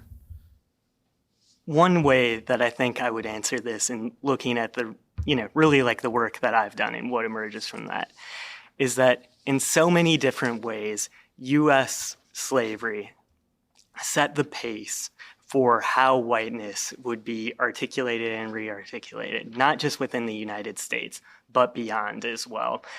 It raised questions about how the economy should be racially ordered, how the economy should be based upon a plantation system, and who would do the work of that plantation system. And the answer that imperial officials within the British Empire or factory owners, often in the United States, planters, slaveholders came up with is it was going to be the bonded labor of enslaved people or, otherwise a plantation system based upon indentured labor. At the same time, there's a second, movement, you could say, which is who is going to manage that labor and what is the management of that labor going to mean? And the answer that's kind of put forth across imperial context or colonial context is management and whiteness go hand in hand. Ownership of land and settlerism and whiteness go hand in hand. Property itself and the ability to control property is directly related to whiteness and being white. Being a colonial official is directly related to being white. And through this process, whiteness gains more and more meaning and more power. That's really great. So on the flip side, I'm interested in the ways that race was both, again, imposed by the transatlantic slave trade and by enslavement in the Americas and in Haiti in particular, and also the ways that enslaved people throughout the Americas kind of understood themselves and began self-styled or self-autonomous processes of coming into a sense of racial identity. And the Haitian Revolution really stands as the kind of preeminent example of what that could look like in a positive sense, right? So in the constitutions of Haiti, it really explicitly states that Haiti is going to be a country that is based where citizenship is going to be based on Blackness. So again, we're dealing with a country where the formerly enslaved population was the the vast majority of the human population. Just numerically, it makes sense. And then also symbolically, you have this idea that citizenship, again, is connected to Blackness, and freedom is connected to citizenship. And so there's an untold number of ways, again, that symbol of freedom and that symbol of pride in being Black and that sense of independence really reverberates throughout the Caribbean and throughout North America and South America. Some examples might be where you see runaways from other Caribbean islands attempting to reach Haiti's shores because they know that once they get there, they can be declared free. Right. Later in the 19th century, you have colonization efforts, or at least migration efforts from Black communities in the United States to try to kind of make a life in Haiti and to see what it looks like to live in a free Black society. The Haitian Revolution has its tentacles in so many different places. Events like the 1812 Aponte conspiracy in Cuba, the Denmark-Vesey conspiracy in 1822 in Charleston, where his idea was to essentially take over the port, take over the ships, and sail to Haiti. So there are all kinds of examples where, when we're talking about Black freedom, Black radical thought, Black politics, there are so many connections back to what the importance that Haiti represented of being free and Black and independent from white rule. Haiti obviously had that massive global impact, but the reality in Haiti, not so long after, including because of the coerced payment from France and so many other reasons, it turned out to be rather bleak often, and has been in Haiti to this day is one of the most brutally marginalized and expropriated and exploited countries in the world. But returning to the beginning of your answer to that question, if as Stuart Hall says, race is the modality in which classes lived, what does that look like in a Black republic where the elite, at least the local visible elite, is Black and the oppressed are also Black? If under the system of racial capitalism, whiteness becomes synonymous with the master, the ruling class, and Blackness, or the other side of the color line more generally, with the oppressed class, what does that look like in a Black republic? Or what does that mean for people in the Black republic? That's a challenging question. I think that's a question that many countries in the formerly colonized world have had to reckon with in terms of the stratification that occurs in part as a result of having to be independent, of trying to be independent, but looking at what that actually means in terms of participating or not participating within the global economy. Ghanaian politician Kwame Nkrumah, he talks a lot about neocolonialism and its relationship to imperialism and the ways that it hasn't necessarily been uncommon for these types of kind of elite groups to be co-opted into the formerly colonized power structures and hierarchies that still existed. Yeah, absolutely. I think that obviously over the long centuries history of capitalism and of racial capitalism, the way that it looks in a given moment can be radically different. But that doesn't actually mean that race and racism isn't still foundational and determinant in some ways, even if it looks different in the 1970s or today than it did look in the 1830s.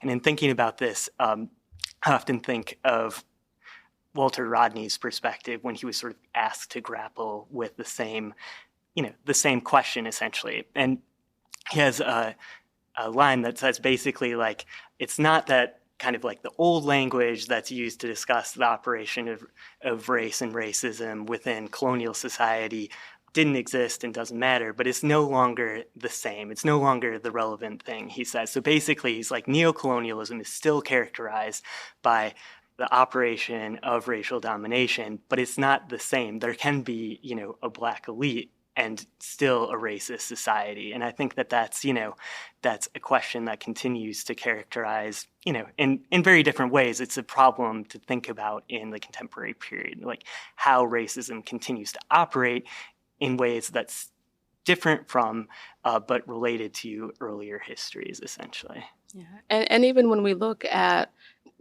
back at this question of the global color line, there's still this level of uneven development that is occurring within these predominantly Black countries in comparison to predominantly white countries that have been the beneficiaries historically of slave labor and colonialism.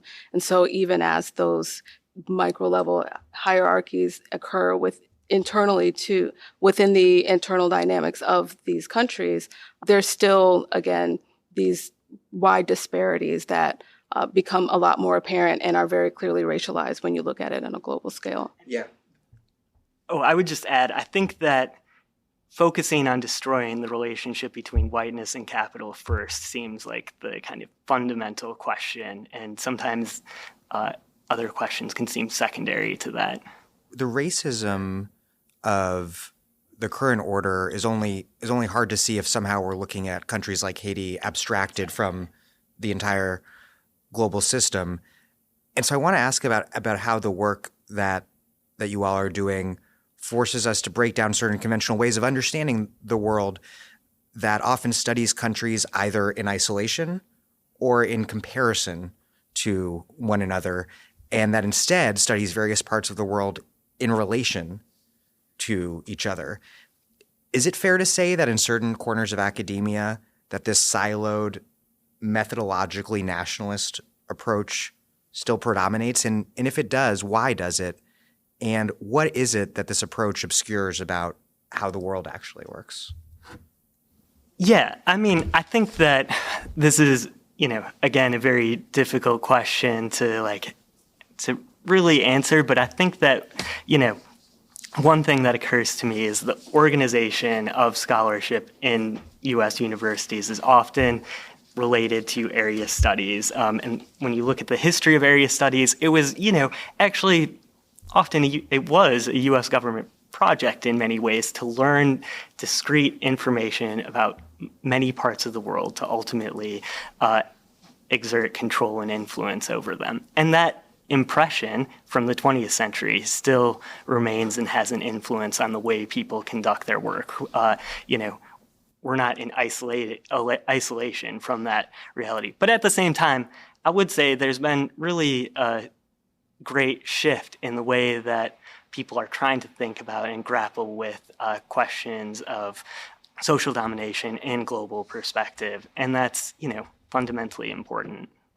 I agree. I think that there's some important shifts that are taking place now in disciplines like sociology, for example, where many of the kind of critiques have begun to kind of look back at works by some of what we consider to be the classical scholars, for example, like Durkheim or Marx, for example, like you were saying before, not just kind of reintroducing people like Du Bois or C.L.R. James to represent Black voices in sociology, but to really interrogate the theoretical and the methodological paradigms and approaches to study. And so when we look at African diaspora studies, for example, there's an implicit transnational aspect to that really kind of upends the way we think about how societies come into formation, how we think about culture, identity. And so even going back to kind of debates about whether or not enslaved people or formerly enslaved people were able to kind of maintain cultures from the enslavement period or from African cultures and societies, or whether there was kind of a break in those kinds of formations and enslaved people just kind of formed new identities and new cultures. These are questions that have been largely, I think that there's been missed opportunities to really kind of engage in questions of who people of African descent are and how they have not just survived, but also created cultures, institutions, and structures that are largely insular, but also serve different social functions within American societies. And so hopefully, my work being a part of that discipline, being a part of sociology, is trying to kind of break open conversations about the roles of diaspora in social change, as well as trying to kind of understand revolutionary processes from different perspectives. Crystal Eddins and Zach Sell, thank you both very much. Thanks. Thank you.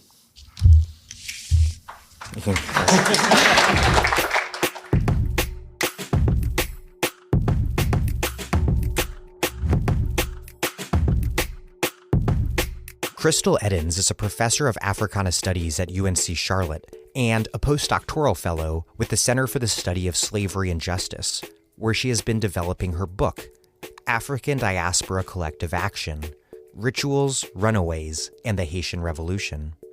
Zachary Sell is an associate research producer for Firelight Films and visiting research fellow at the Center for Slavery and Justice. He is currently finishing his forthcoming book, Capital Through Slavery: U.S. Settler Slavery in the British Imperial World. Our final interview is with public historians Akeia Benard, Elon Cook-Lee, Joey La Neve DeFrancesco, and Marco McWilliams.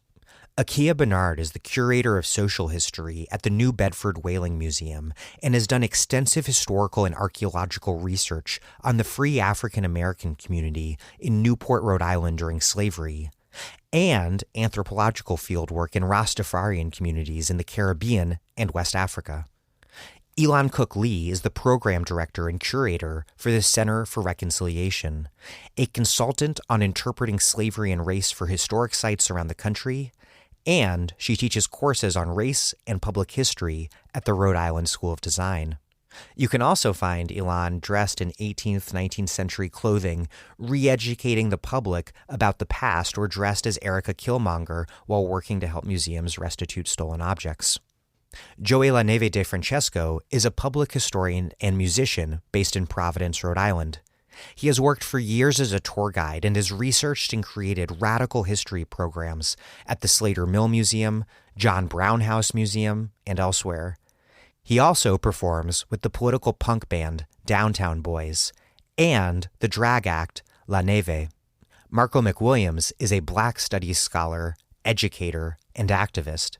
He is the founding instructor of a free community-based Black Studies program designed to provide theoretically grounded political instruction around issues of social justice.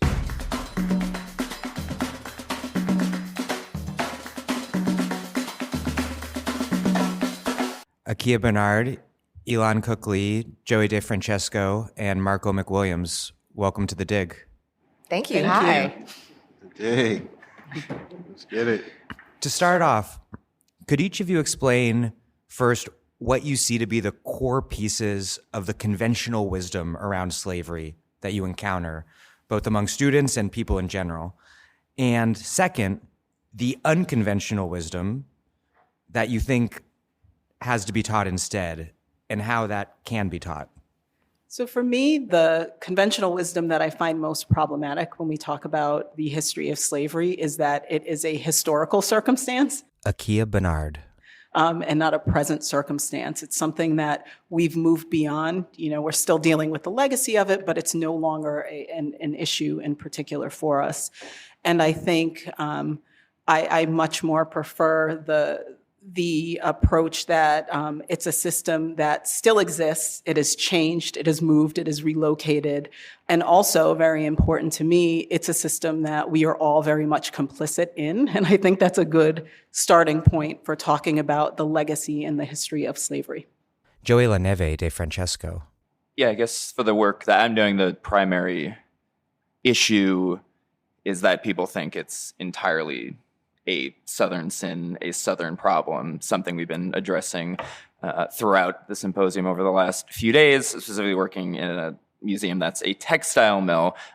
Every time I do a tour, there's some number of people who are, shocked both that there were enslaved people in Rhode Island, and then shocked also that capital from the slave trade was going into the textile industry, that the textile industry was founded upon raw materials that were being picked and processed by enslaved people.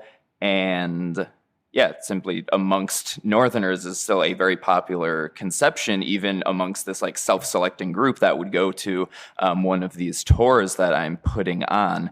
Yeah, this is something we need to directly address by discussing in all of these historical sites, but it's only relatively recently many of these historical sites are even touching upon this, let alone reaching the full capacity of how deeply slavery was entangled with these Northern institutions around early capitalism. So doing these tours where you just tell the facts, like where did this cotton come from that was making these cotton mills profitable in the North is a huge step towards remedying that misunderstanding. Elon Cook-Lee. The major challenge that I face in our programs and tours is that the majority of people who come to our programs have a really fuzzy understanding about what the history of slavery and slave trading actually is. And so that's everything from the length and the breadth of this time period, what exactly it meant while it happened, what the legacy was, how many people were enslaved, how many Africans were brought here. I mean, I was not taught that slavery happened in the North. I thought it was only a Southern institution. And I find a lot of Northerners have also been taught that in various generations. So for our programs, we spend a lot of time just kind of helping people go through those basics. What I think really needs to be impressed upon the public, and especially in our nation's schools, is the ways in which slavery still lives with us today. That legacy is generally separated from the history. I meet so many students, but also adults of various ages who just say, well, slavery ended over 100 years ago, so who cares? The civil rights movement ended 50 years ago. So it's over, everyone's free and equal, it's fine. I don't know why Black people are so angry right now. And so we spend a lot of time focusing on those basics and then helping people make the connections so they understand how slavery directly affected the way we live and work and are educated, or where we get to be educated, who we get to marry, and how we're treated by the healthcare system today. Marco McWilliams. What I run into most is that people have a conventional understanding of slavery as primarily or simply a labor relation, just a social relation connected to white folks learning how to somehow be nicer to Black people. And when people think of it that way, you can just pass some laws, liberate some people, and then everything's all good and we keep moving. But what I try to talk to people about, to students about, is slavery as a relation to white civil society, a social relation, an ideological relation. Sometimes that means that I have to pull stuff not only just from slavery, but just something that feels a little more modern, right? Like everybody's familiar with Rosa Parks. Okay, cool. Let's start right there. Well, what part of the bus is she sitting on? She's sitting in the white section. No, she's not actually sitting in the white section. She's sitting in the middle section. Well, what does the middle section mean? Aha, let's talk about that. How do you board public conveyance in Montgomery in 1955? You get on the front door. If you're Black, you pay your fare, and then you climb off and you walk around to the back door. Why? Because they wouldn't even allow you to walk past the white section. That's not about separate but equal. That's a different kind of concept. That's where we park and we sit and we spend some time in that garden talking about what does this mean? We pull all of these other kind of mechanisms out and say, all right, let's talk about a social relation in white civil society. Marco, if I have it right, you're developing a curriculum right now for a Black history curriculum for public school students. I'd like you to explain a little bit what that curriculum looks like and why it is that you put Black resistance at its center. So on a fundamental level, it looks like what folks are talking here about the panel is, first we gotta line up some dates, understand when, what is happening and why, and grab a little bit of context. These are ninth graders, okay? So we gotta pull out some fundamental stuff. part of what that means is, that we start with slavery, Civil War, and then nobody knows what happens. All of a sudden, we just show up at like Dr. King and Rosa Parks and we in the Civil Rights Movement. And so they miss a whole part of, from Reconstruction, literally, right through to 1965. So the curriculum is putting those components and pieces in, because now we can actually talk about Black labor. And so to talk about Black labor means now to talk about Black resistance, right? It's not just like Black folks losing their jobs. How are they responding when they can't get in a white union? What does it mean I ran away and I escaped and I got free. My own physical body is free, but I live in a constellation of a chattel slave system. Or just that point, well, what exactly do we mean when we say slavery? Everywhere there's slavery, the Roman Empire, the Egyptian. No.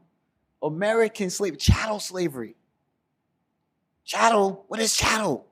That's private property, other than your land or your house that you live on. Well, what makes it chattel? Because there's a lot of private property. Good question. Is private property that has value. That means that you can buy it and sell it. You can take out an insurance policy on it. You can give it away in a will. That's how Black people enter the American political community. That's a different kind of conversation. So I'm building a curriculum for high school students that allows them to develop some critical thinking tools because if they can figure that out, then all of the rest of this stuff will start to make a little more sense to them. I just want to add that a lot of the work that I do and a lot of the work that I know Marco does, because I've gone to a couple of his classes at DARE, is not just educating people for personal edification. It's in order to move people towards some sort of action, especially the work with adults, recognizing that we're talking and teaching voters or prospective voters or prospective leaders in our country. I've found that a lot of teaching around history can be really disempowering for students. And it's like, you had these great people who did awesome things, and then there's just me, just little old me sitting there in the classroom as a kid going, wow, wasn't that spectacular? Look what Martin Luther King did. Look what Frederick Douglass did. Do I have the strength and the courage to be Harriet Tubman and take off in the middle of the night with a giant rifle that's bigger than me? Can I do those things? That's terrifying. All these larger than life figures. I can't do any of that. But when we educate students and bring those big people down to an everyday level, showing flaws, showing the choices that they're making, then it gives the students the ability to see themselves in their stories. So that even before they can vote, even before they can become legislators, even before they can become major leaders in their community, they can see themselves as possibly being that person who makes a change, like teaching them for the purpose of moving towards some sort of liberatory action. That is the core, I think, in a lot of our work here. A follow-up on that is, and for everyone, why is teaching Black history important not only for Black youth and Black people, but for all youth and all people? Because, I mean, it does seem like understanding this country is, the truth about this country is a necessary prerequisite for people getting together to change it. I think in particular, teaching the history of slavery as a small component of Black history, because of course it's not the story of Black history. I think there are a couple of opportunities there to teach about it, not as this dichotomous thing. Often, and I know it's the way I learned about slavery, not only that it was just a Northern thing, but Southern thing. Yes, there were those 2 pages in the textbook that had the smiling person picking cotton, right? And if you're, 40 and over, you remember that picture if you were educated in the North. But also the idea that it was this dichotomous thing. There are bad white people that are racist. And there are good white people that try to help Black people.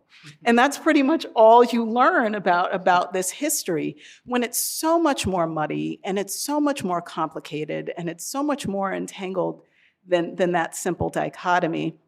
And I think part of the lesson of Black history in this country is you learn that not only was the humanity of Black people, people who were enslaved, not only was their humanity degraded, but the people who were complicit in the oppression, their humanity was also degraded. And I think using that as a fundamental sort of starting point, that it just eroded everyone's humanity who was involved, it might not be the nicest sort of point to come together, but it puts us on this common ground. Yeah, definitely. When I'm giving tours, the ideal is that you get people to the point learning this history where they're like, wow, there was an origin of this institution. Wow, there are these, pieces that made this institution, and then seeing how that connects to the institutions we're currently living under, which then gives us some guide to how to dismantle those institutions. If you can see where something comes from, maybe there's a time before that, maybe there can be a time after that. Denaturalizes it. Yeah, and so you have to actually dismantle the institutions in the present, you have to understand the totality of those institutions, both in the present and the past. So if you're looking at today, you're not just looking at, a white capitalist system in which only white people are interacting with each other, right? You're also looking at the legacies of white supremacy in the present and in the past, and of enslavement. And so when you're looking historically, if we're being serious about it and we're being serious about using history as a tool to, dismantle things in the present, you have to look at that totality, which means not just looking at, the mill owners and that they were, geniuses who came up with these innovations that led to the Industrial Revolution, but it also means not just looking at the white working class, which labor history often tends to do. It means looking at how the white working class was interacting with formerly enslaved people in these textile towns, how the white working class was interacting or not with the idea of, enslaved people providing these raw materials to these factories. You have to look at all of these institutions at the same time if we're going to be serious about taking things down in the present. Because I'm afraid of the youth, the younger generation. My fear is that they will grow up and one day realize the things that we haven't told them, that we didn't teach them. And they're going to come and find me and they're going to ask me, you knew about this history. You knew about that archive. You didn't tell me. Why didn't you tell me? They're going to come, what am I going to do? Point at Elon and say, well, she was on there. We can't lose another generation of Black kids. This is America. We've given our bodies already. We've filled the prisons. We've provided the labor, the raw material to build this country. You don't understand America if you don't understand Black history. You don't understand America. You don't understand American economic system, the American religious structure. You don't understand the white psyche. This is American history. So I teach with trepidation because I want to tell them. I want them to know and I want them to understand. So, to be frank. I just want to add, for one, I'm under 40, just barely, and grew up in the Mid-Atlantic. And I had that same textbook with the happy cotton picker. And it was a woman, right? It was. It was a woman. It was. It was. And she was like bent over and she was like, hey, picking that cotton. And then there was like a little pop out of Frederick Douglass. And it was just like, yeah. And then that was sort of Black history and that's it. My frustration, the reason why my past history teachers should be scared of me is that I look back with frustration and at times anger at what I was taught growing up in school. I was taught white history, white American history. So that's why I sometimes get a little frustrated with the idea of these questions around teaching Black history, because we're teaching American history. That's right. We have consistently been taught white history, But in order for us to properly teach American history, we must teach all of our histories. And my particular focus has been on the African American experience within the country of the colonies and then the United States. But we have to make sure that students recognize the ways in which there is no African American history without white history, without Asian American history, without indigenous history, without Latinx histories. They are so tightly interwoven together that you really cannot fully pull them apart in a lot of ways. Because my parents who grew up in the segregated South, their experience was shaped and boxed by white supremacy and the structures that would set up that only allowed them to live in certain neighborhoods, attend certain schools. My father attended a high school that had, I think, the third highest number of PhDs out of any high school in the country because those Black PhDs weren't allowed to teach anywhere else. They couldn't teach at Brown during that time period. They weren't allowed. They had a quota. So we have to make sure that students today and that really everyone, regardless of age, recognizes the ways in which our nation has structured itself from day one, has been structured by choice from day one by certain individuals to create society the way it is right now. And that we, living individuals now, have the choice to change these things. Elon, your work is dedicated to teaching and memorializing slavery as it existed here in Rhode Island and beyond at the Center for Reconciliation. My question for you, and then everyone should jump in, is if you could explain reconciliation as a concept, and a more provocative question, is reconciliation really, in a political sense, desirable? So,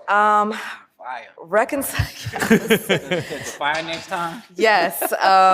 So reconciliation, for me as an individual who is an agnostic and works for a Episcopal church-created organization that does both faith-based and secular programming, I have to be of sort of two minds on these questions, though one mind on the last answer. So reconciliation within the church world is really trying to help people understand the ways in which the sin of racism in the work that we do, the sin of racism, the sin of slavery, has caused a break between individuals and God, and has caused people to turn away from the teachings of Jesus. So you cannot fully reconcile until you have repented and atoned for what has been done in the past or what you've been involved in, and then done some sort of work to help fix what happens.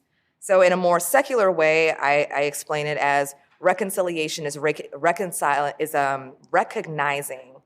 that a damage occurred at some point, a break occurred at some point in history, between peoples, between nations, between individuals, and that this is a thing that must be fixed.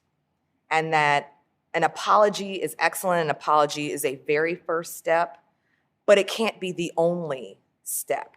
There must be active work done, not just one time, but continually done over time to bring people together, bring people back together as reconcile, or bring people together for the first time as a conciliation, as bringing people together. So it's recognizing the break and then creating processes toward actually fixing this thing so that it never happens again. Because I think some people, when they first hear the term reconciliation, might think about it in this kind of simplistic way, the same sort of simplistic way we think about Martin Luther King, who was obviously a radical, but who just gets reduced to, oh, I want black and white children to like be sitting under a tree together hanging out. Other thoughts on this concept and what it might mean? I think of reconciliation, I think of, and this might not be the greatest example, but it's the one that's always in the forefront of my mind, the South African example. And it's debated whether that has worked or not. But when I think of reconciliation, I don't necessarily think that the point is for the problem to be solved. I think the point is to go through the process.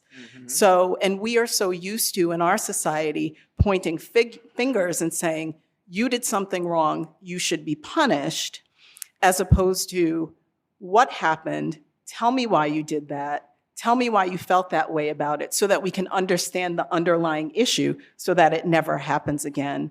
And so when I think reconciliation, I don't necessarily think about the end point. I think about that process of understanding. And I don't think we as a society think in that way. It's more about who did something wrong and how can they be punished or how can it be fixed, this very sort of speedy process, as opposed to, I mean, slavery went on for so long, oppression has gone on for so long, the process will probably have to be even longer. And so, you know, I applaud that type of thinking about American history. And that's kind of the challenge of, in some ways, calling ourselves a Center for Reconciliation, because almost within our title, it makes it seem like, just come hang out with us, we'll reconcile you. It'll be cool. So that's Free hugs. exactly free hugs, free hugs from me as a Black person to white people. Out there who need a hug, feeling a little rough about the history of slavery. I will admit that in some of our early programs, we started off as some of our early programs of taking around a film called Traces of the Trade, which is about, it was created by descendants of the DeWolf family of Bristol, Rhode Island, who were some of this was the biggest slave trading dynasty, the biggest slave trading family in American history. And they were responsible for importing, I don't know, I think it's about 100,000 people to the Americas, Africans to the Americas on their ships. So we would take this video around, and then we would have conversations, generally with predominantly white and in several cases all white audiences. And so there were many days where I was the only Black body in the room. I would sometimes have white members of the community come up to me after the program and give me a hug. And so I had to start making just sort of like gentle announcements about the fact that I don't actually need hugs, you know, like I love hugs, hugs are awesome. But a lot of the folks who were coming up, they wanted that reconciliatory moment. Sometimes they would actually apologize to me. And I'd say, I don't need you to apologize for slavery. I don't need you to apologize for this long history. If you have things in your own personal life that you perhaps need to apologize for, you know, I've never met you before, so I don't think you actually did it to me. And so I want you to be thinking about the reconciliatory processes that you need to do in your own life to address things that you have done, or to address the privileges that you have received from your ancestors in this society. But the fact that there are still a lot of Americans that when I ask the question of what is reconciliation, and they say it's Black people and white people holding hands or giving hugs or like being nice to each other across the dinner table and sharing a meal. And it's like, actually, it's much deeper than that. It's making sure that there's actual justice in this country, that our future generations of children, regardless of their racial ancestry or their varieties of racial ancestries that occur within their bodies, can feel proud of who they are, can feel good about themselves, and not have to deal with a lot of the racial problems that we continue to have today and will likely continue to have for at least several more generations. I think a big example of this is how race relations gets used as a euphemism for talking about racism. It's like the way we talk about the Israeli-Palestinian conflict is like, oh, why do these two sides, groups of people dislike each other, instead of how do we undo a system of domination and oppression? Right. Wouldn't it be great if Black folks could just hug white people enough to get us to liberation, right? I forgive you. Give me a hug. Hug our way to freedom. A few times during the symposium, we've been talking about, we've mentioned the emphasis on Northern anti-slavery white people's rhetorical opposition to slavery, and the focus on that in place of their material deep material complicity in slavery as manufacturers in the North and whatnot.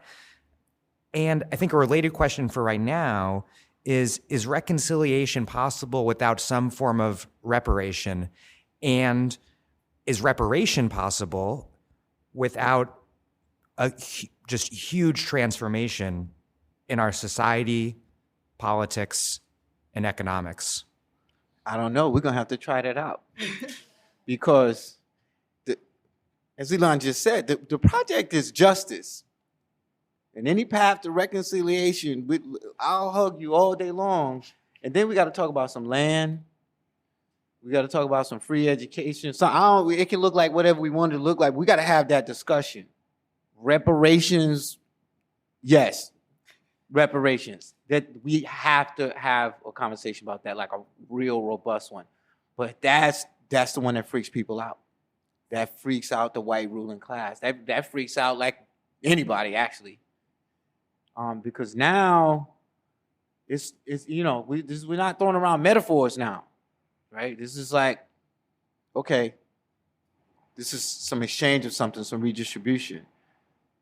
As my mentor, Dr. Claire Andrea Watkins says, the original dollar of capitalism started circulating right here, and it's still moving. Yeah, we got to figure out how to have that very, very complicated conversation, reparations. I think people falsely hear that word and think money. Like a check cut by the government. But the word actually means repair. You're repairing something. And I worked for a long time with an organization in the Virgin Islands that was pushing reparations with the country of Denmark. And the basic argument wasn't, you owe us money for enslaving our ancestors. The argument was, why are you a first world nation and we are living in the third world? Why don't we have even roads? Why do we still have cisterns collecting dirty water for our drinking? You owe us a system, an infrastructure, however that plays out, whatever that looks like. And so I think too often when we think reparations, we think everyone gets a plot of land, everyone gets a check. But really it's about healing the wounds of the system of oppression in whatever form, collectively that takes. Which I think is an important point. People often, I think, when they get freaked out by the concept of reparations, assume it in its most individualistic form, which I think there are advocates of reparations in that form of certify whether you are an African descendant of slaves and you get a check. But there are also social ways to think about this as well. Yeah, no, I think that's actually a great example. That's why I said this is a probably the most diverse conversation, because it might literally come down to like, yo, you got to fix all these roads over here. You got to do whatever this project is. Like that can, and for me, that's the beauty of it. It doesn't have to be this one fixed thing. It's like, all right, we got a lot of history right here on the table. Let's figure out what this can look like in the 21st century. Because it can't look like it in 1750. The world is not even at that place anymore. We here right now. So what does that look like right now? And we still got black people here. We ain't going nowhere. And I would add to that, because we have a lot of people come to our programs and will ask about reparations. And sometimes within our work, we call that the R word, because it can be such a dreaded term to talk about. And a lot of it is because there's, just like you were saying, that like Akeia was saying, that this is Black people basically going into white America's pockets and taking every dollar they have. And so it's not about that at all. There are a variety of ways. There are financial reparations, and there's a history within the U.S.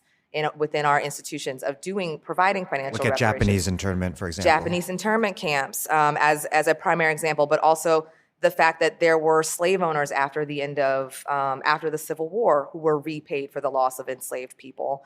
There were also after the Civil War, there were Black individuals who were provided with the land that they had been forced to labor on for generations and generations, and that land was then taken back, and under our first president after the Civil War, that land was given back to its original owners or sold to, in some cases, Northerners.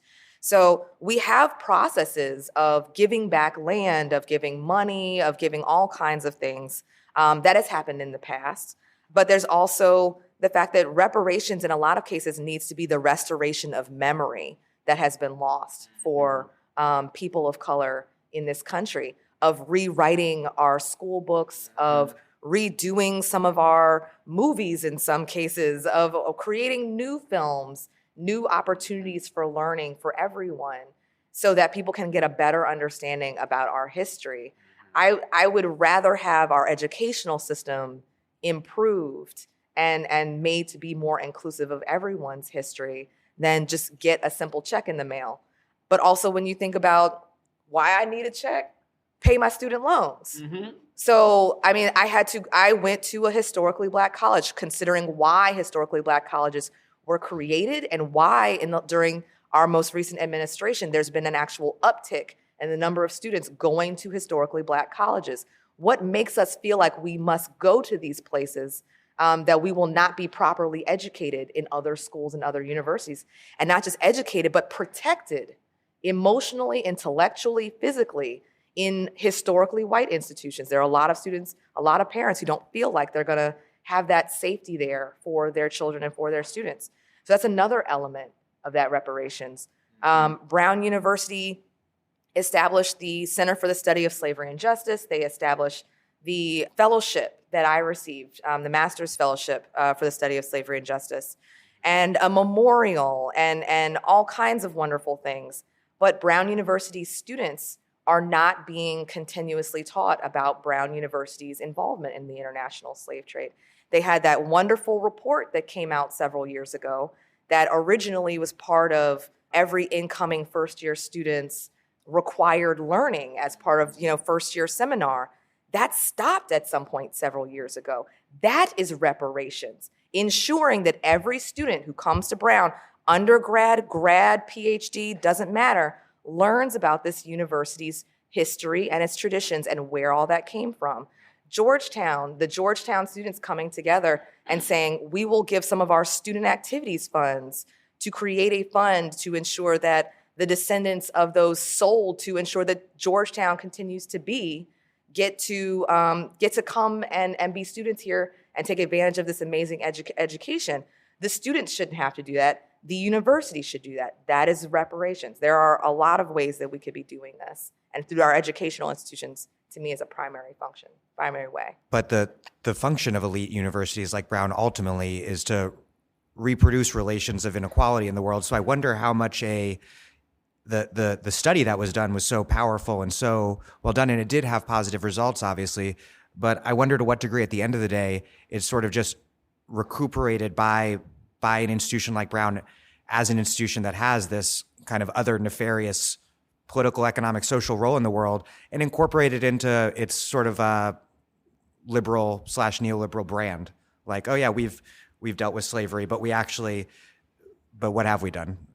I don't know if you have more thoughts on this report in particular and how it's played out. I mean, there is no dealt with slavery.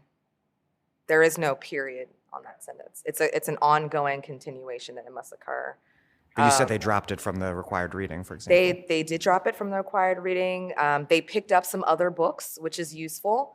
But even if you only have the students read that one section of the report that's on the history, that would be really important for them to understand how their school has affected our nation, the landscape, the people here.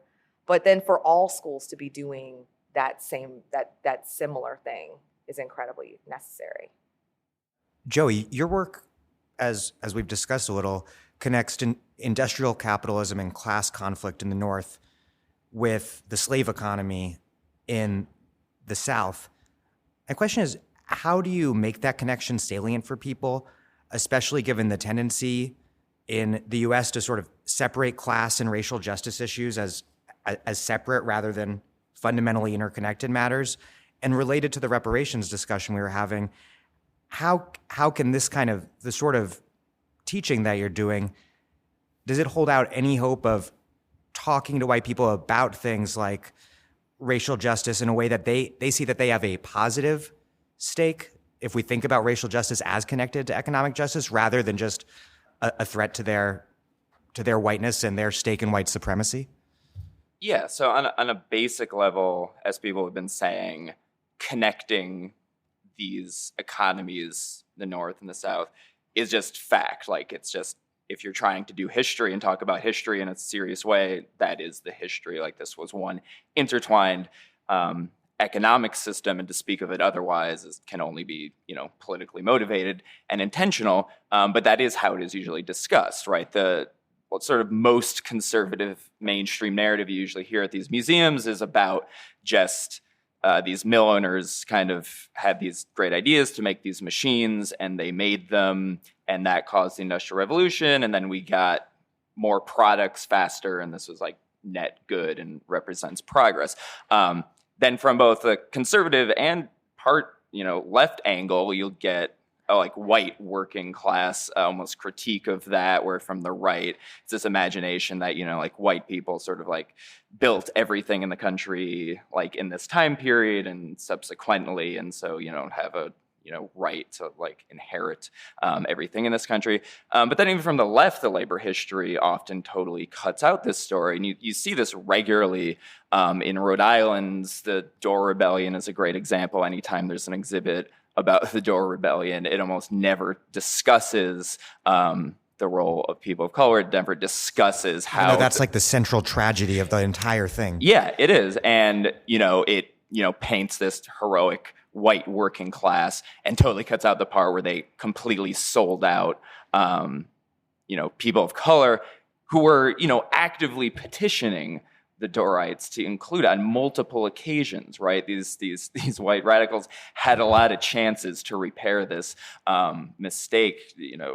Maybe mistake is the wrong word, but this decision they were making to sell people out, and it's simply not discussed in favor of this again heroic white working class story. And that labor history transfers directly into certain strains of unionism in the country today.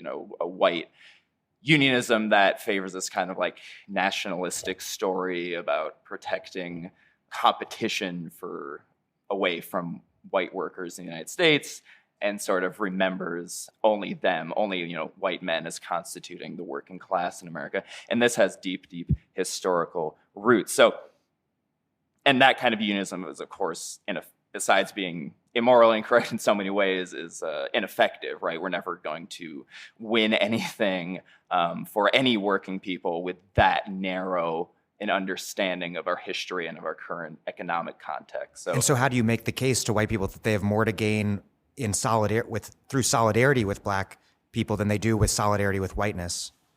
Yeah, I mean, that's a big question, but if we're looking historically, I mean, that Dorr Rebellion is one key example, right? This white working class completely destroyed their movement because of white supremacy.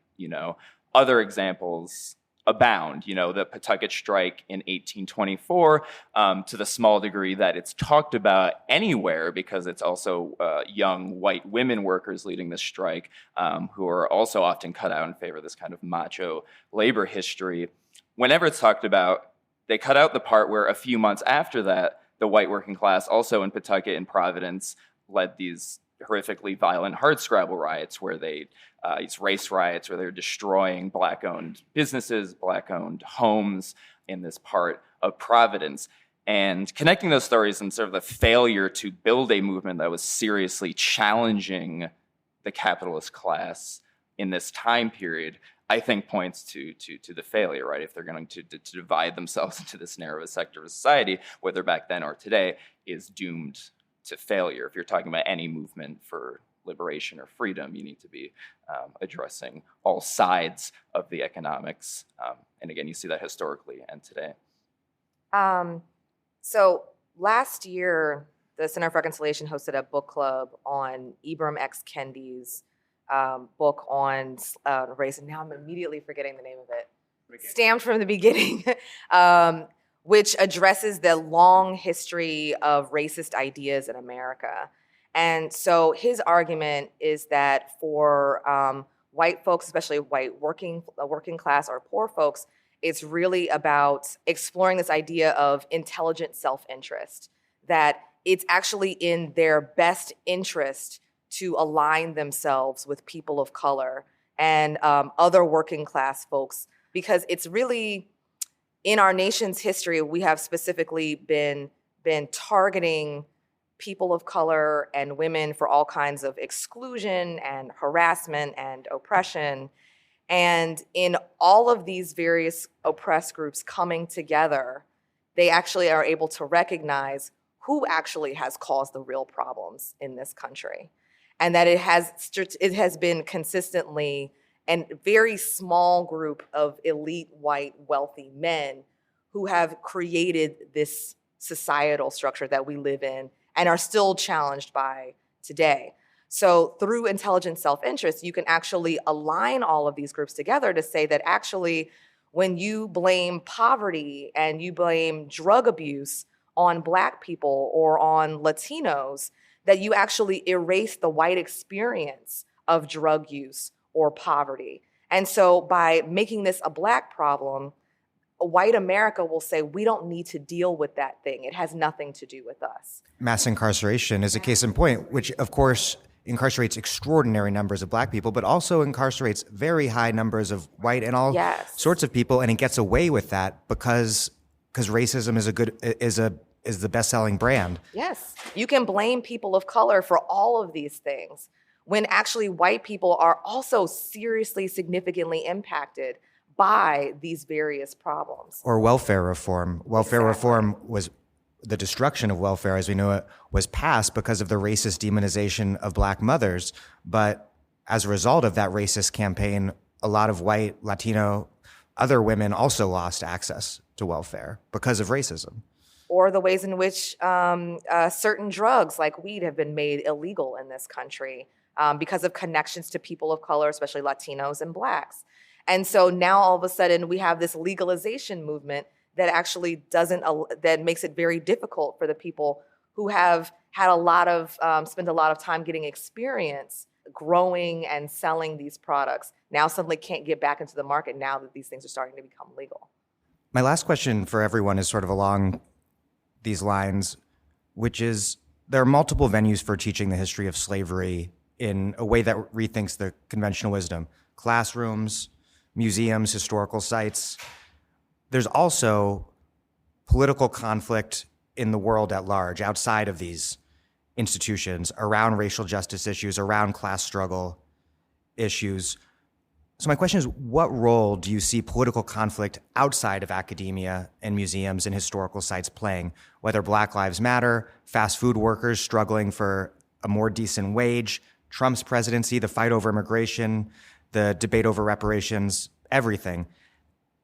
How do those real world, quote unquote, political struggles impact and shape the work that you're doing inside of more explicitly, formally educational institutions? When I teach about slavery, for example, and people are like, oh, that's an awful historical system, I say, but wait a minute. Have you checked the label on your shirt? What did you eat today? What kind of car are you driving? There are more slaves now than there have ever been. So we are participating and benefiting from systems of slavery. The same cell phone I used to film a Black Lives Matter protest has components in it, right, that were obtained by slaves in the Congo. Cobalt. Yeah, and gold and other elements. So how do we reconcile those things? And I think the most important thing is knowing them, right, confronting them, and thinking about how our daily actions can stop being so complicit in that system and challenge it. Yeah, absolutely. I think it moves both ways. Both the history we're doing is hopefully can, influence and help these movements, and vice versa, because all of these educational institutions are also fundamentally, political institutions. The politics inside of all of these institutions that requires organizing within to change the, politics and to change what is taught. So just within Rhode Island, there's many, many historical institutions, and each one has a board of directors, and each one has a president. These people are often older, predominantly white, predominantly wealthy people who have an interest in exploiters. pushing a specific historical agenda. And I'm sure, everyone who's done anything public history has run into this situation. To change this is not just a matter of, there's obviously a role for academia, but it's not like, people do academic studies and then it immediately trickles down into public history, right? It requires organizing and political action on a broad level to get those changes to happen. And so just recently, coming out of a lot of these social movements, for example, the attacks and destruction of Confederate monuments, that was some of the most people had been talking directly about U.S. history was in a long time, was coming out of social movements that were then directly addressing our history. And that had an impact here. I remember I was giving a tour at the John Brown House and criticizing the Linden Place Museum in Bristol, Rhode Island, which is the mansion owned by the DeWolf family, right? One of the largest slave trading families in American history. And they, on their usual tours, speak very little about how this mansion was built by the slave trade, right? They talk about the pretty chandeliers and that's all. And this, a board member came up to me and was discussing this and was sort of defending the museum and sort of attacking me for making this criticism. Was once all those Confederate monuments were being destroyed, people were emailing us saying, we should get rid of our museum too. Can you believe this is happening? How can you be making these critiques? And it just shows the interaction between, larger political action and what gets taught in these museums. So again, working both ways between what hopefully we're teaching has some impact on inspiring and giving fuel to movements for liberation, also has to work the other way. If we're going to change these institutions, it's not just finding information in archives. It requires real political organizing. So in the same vein that we were talking about earlier, that traditionally taught American history is actually Eurocentric, elite white male history. In our museums, we often believe, or are taught to believe, or they're sort of created to appear as though our museums are these neutral spaces when they are #museums are not neutral. So it's important for our museums to keep up with what's going on in the world, constantly keeping up with this information, which can be very scary for museums, and actually very scary for a lot of teachers. They're like, I have my curriculum, I've been teaching it this way the last 10, 20, 30, 40, 80 years, whatever it is, however old they are. And so it's very hard for people to change. It's very hard. I understand that. But it's necessary. And for me, at least, and for the organizations that I work and consult for, it's a lot of fun. So as an example, at the Robbins House, which is an African-American historic site in Concord, Massachusetts, I get to dress up like a woman who was born in 1833 and lived through the Civil War and did a lot of educational, was a teacher, and did a lot of actually racial justice activist work. And this is long before we even think about racial justice in the way we think about it now. And she was also a proto-feminist in a lot of ways. And so I get to appear in my 1860s dress and only speak as though I only know things that happened up until about 1865, 1870.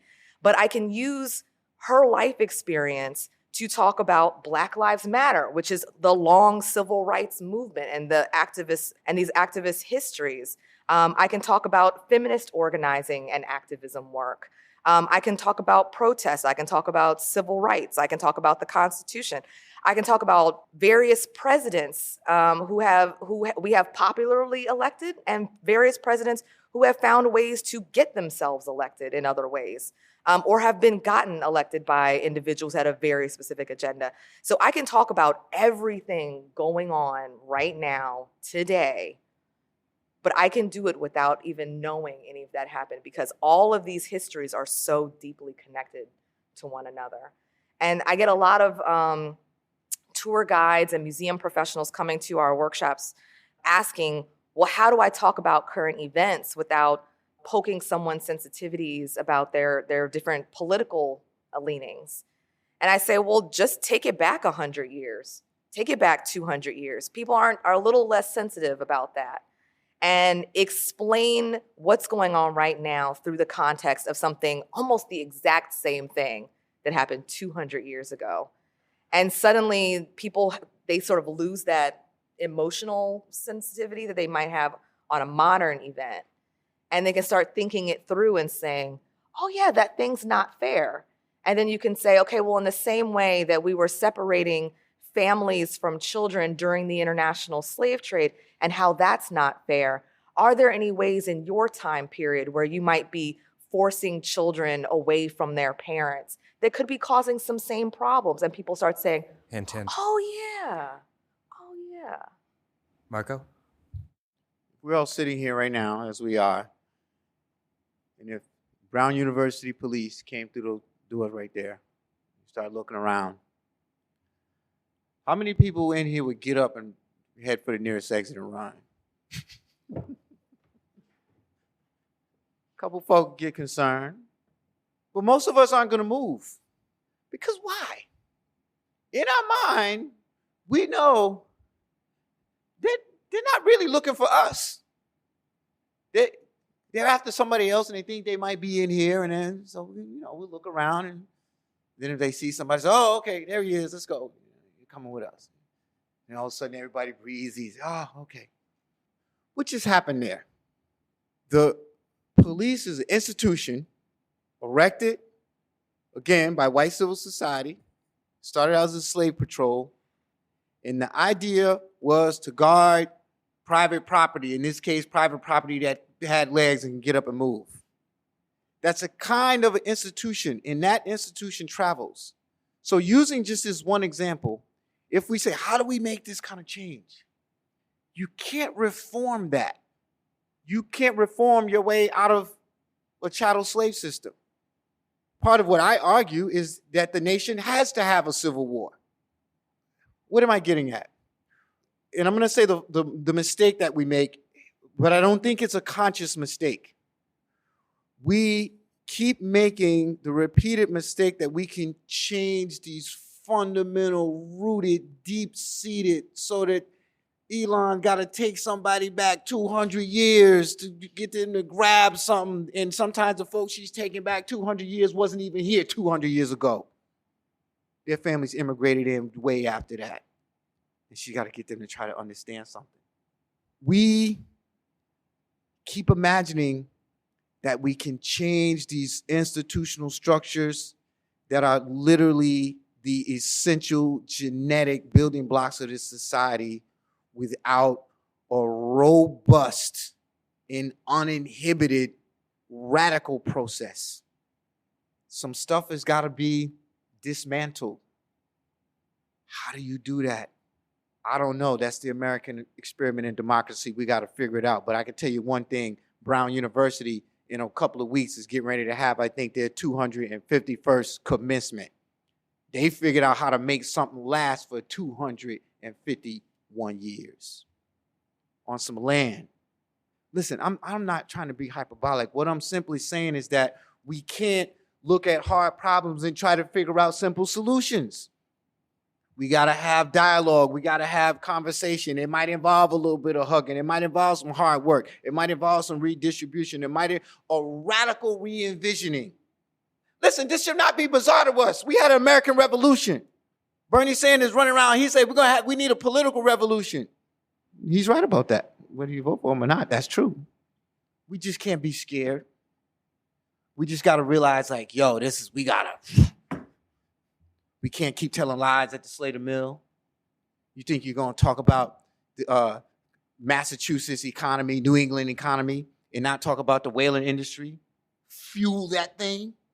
That's ecological devastation. Almost decimated.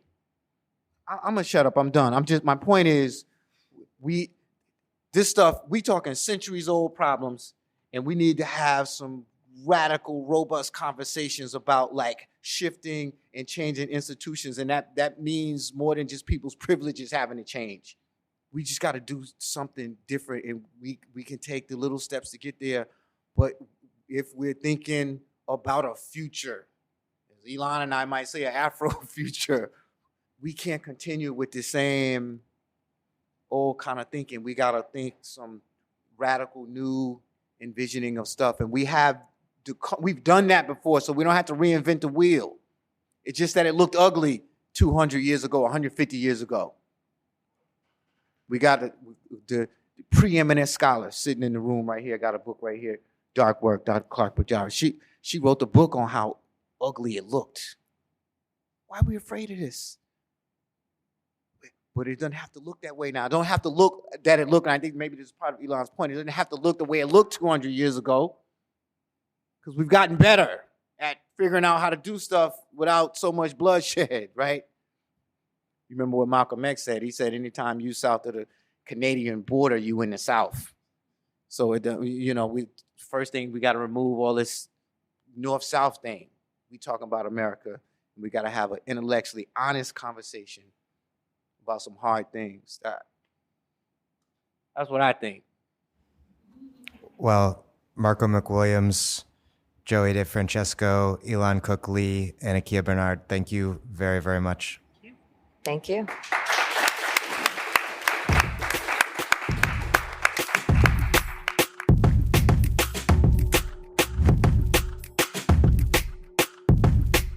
Akeia Benard is the curator of social history at the New Bedford Whaling Museum. Elon Cook Lee is the program director and curator for the Center for Reconciliation. Joey La Neve DeFrancesco is a public historian and musician. And Marco McWilliams is a Black Studies scholar, educator, and activist. Special thanks to Joey, my partner in crime from the beginning to make this symposium happen, and to Julia Rock, the indispensable organizer of all things logistical, and also to Seth Rockman, who offered critical advice and assistance. I would also like to thank the symposium's supporters and sponsors: Demand Progress, Old Slater Mill Historic Landmark, the Center for Reconciliation, the Blackstone Valley Tourism Council, the Blackstone Valley Visitor Center, Brown University's History Department, Africana Studies Department, the Taubman Center for American Politics and Policy, the Center for Study of Slavery and Justice, the Office of Institutional Diversity and Inclusion, the Center for the Study of Race and Ethnicity in America, and the Swearer Center. And last, but certainly far from least, the Rhode Island Council of Humanities. Thank you for listening to The Dig from Jacobin Magazine. As Marx once said, after noting that direct slavery is just as much the pivot of bourgeois industry as machinery, credits, etc. Without slavery, you have no cotton. Without cotton, you have no modern industry. Modern nations have been able only to disguise slavery in their own countries, but they have imposed it without disguise upon the New World. While other podcasts have only interpreted the world in various ways, our point is to change it. We are posting new episodes every week, usually once, sometimes twice. The Dig was produced by Alex Lewis, music by Jeffrey Brodsky. Our communications coordinator is Julia Rock. Our managing editor is Thea Riofrancos. Check out our vast archives at thedigradio.com. Follow us on Twitter at thedigradio. And please find us wherever you get podcasts and subscribe. Also, please take a moment to leave us a review. Those reviews help introduce us to new listeners. What also does that is you telling other people about the show. All propaganda on our behalf is greatly appreciated. And please do find us at patreon.com/thedig and make a monthly contribution to help keep this operation going strong. Even a few bucks is a huge help.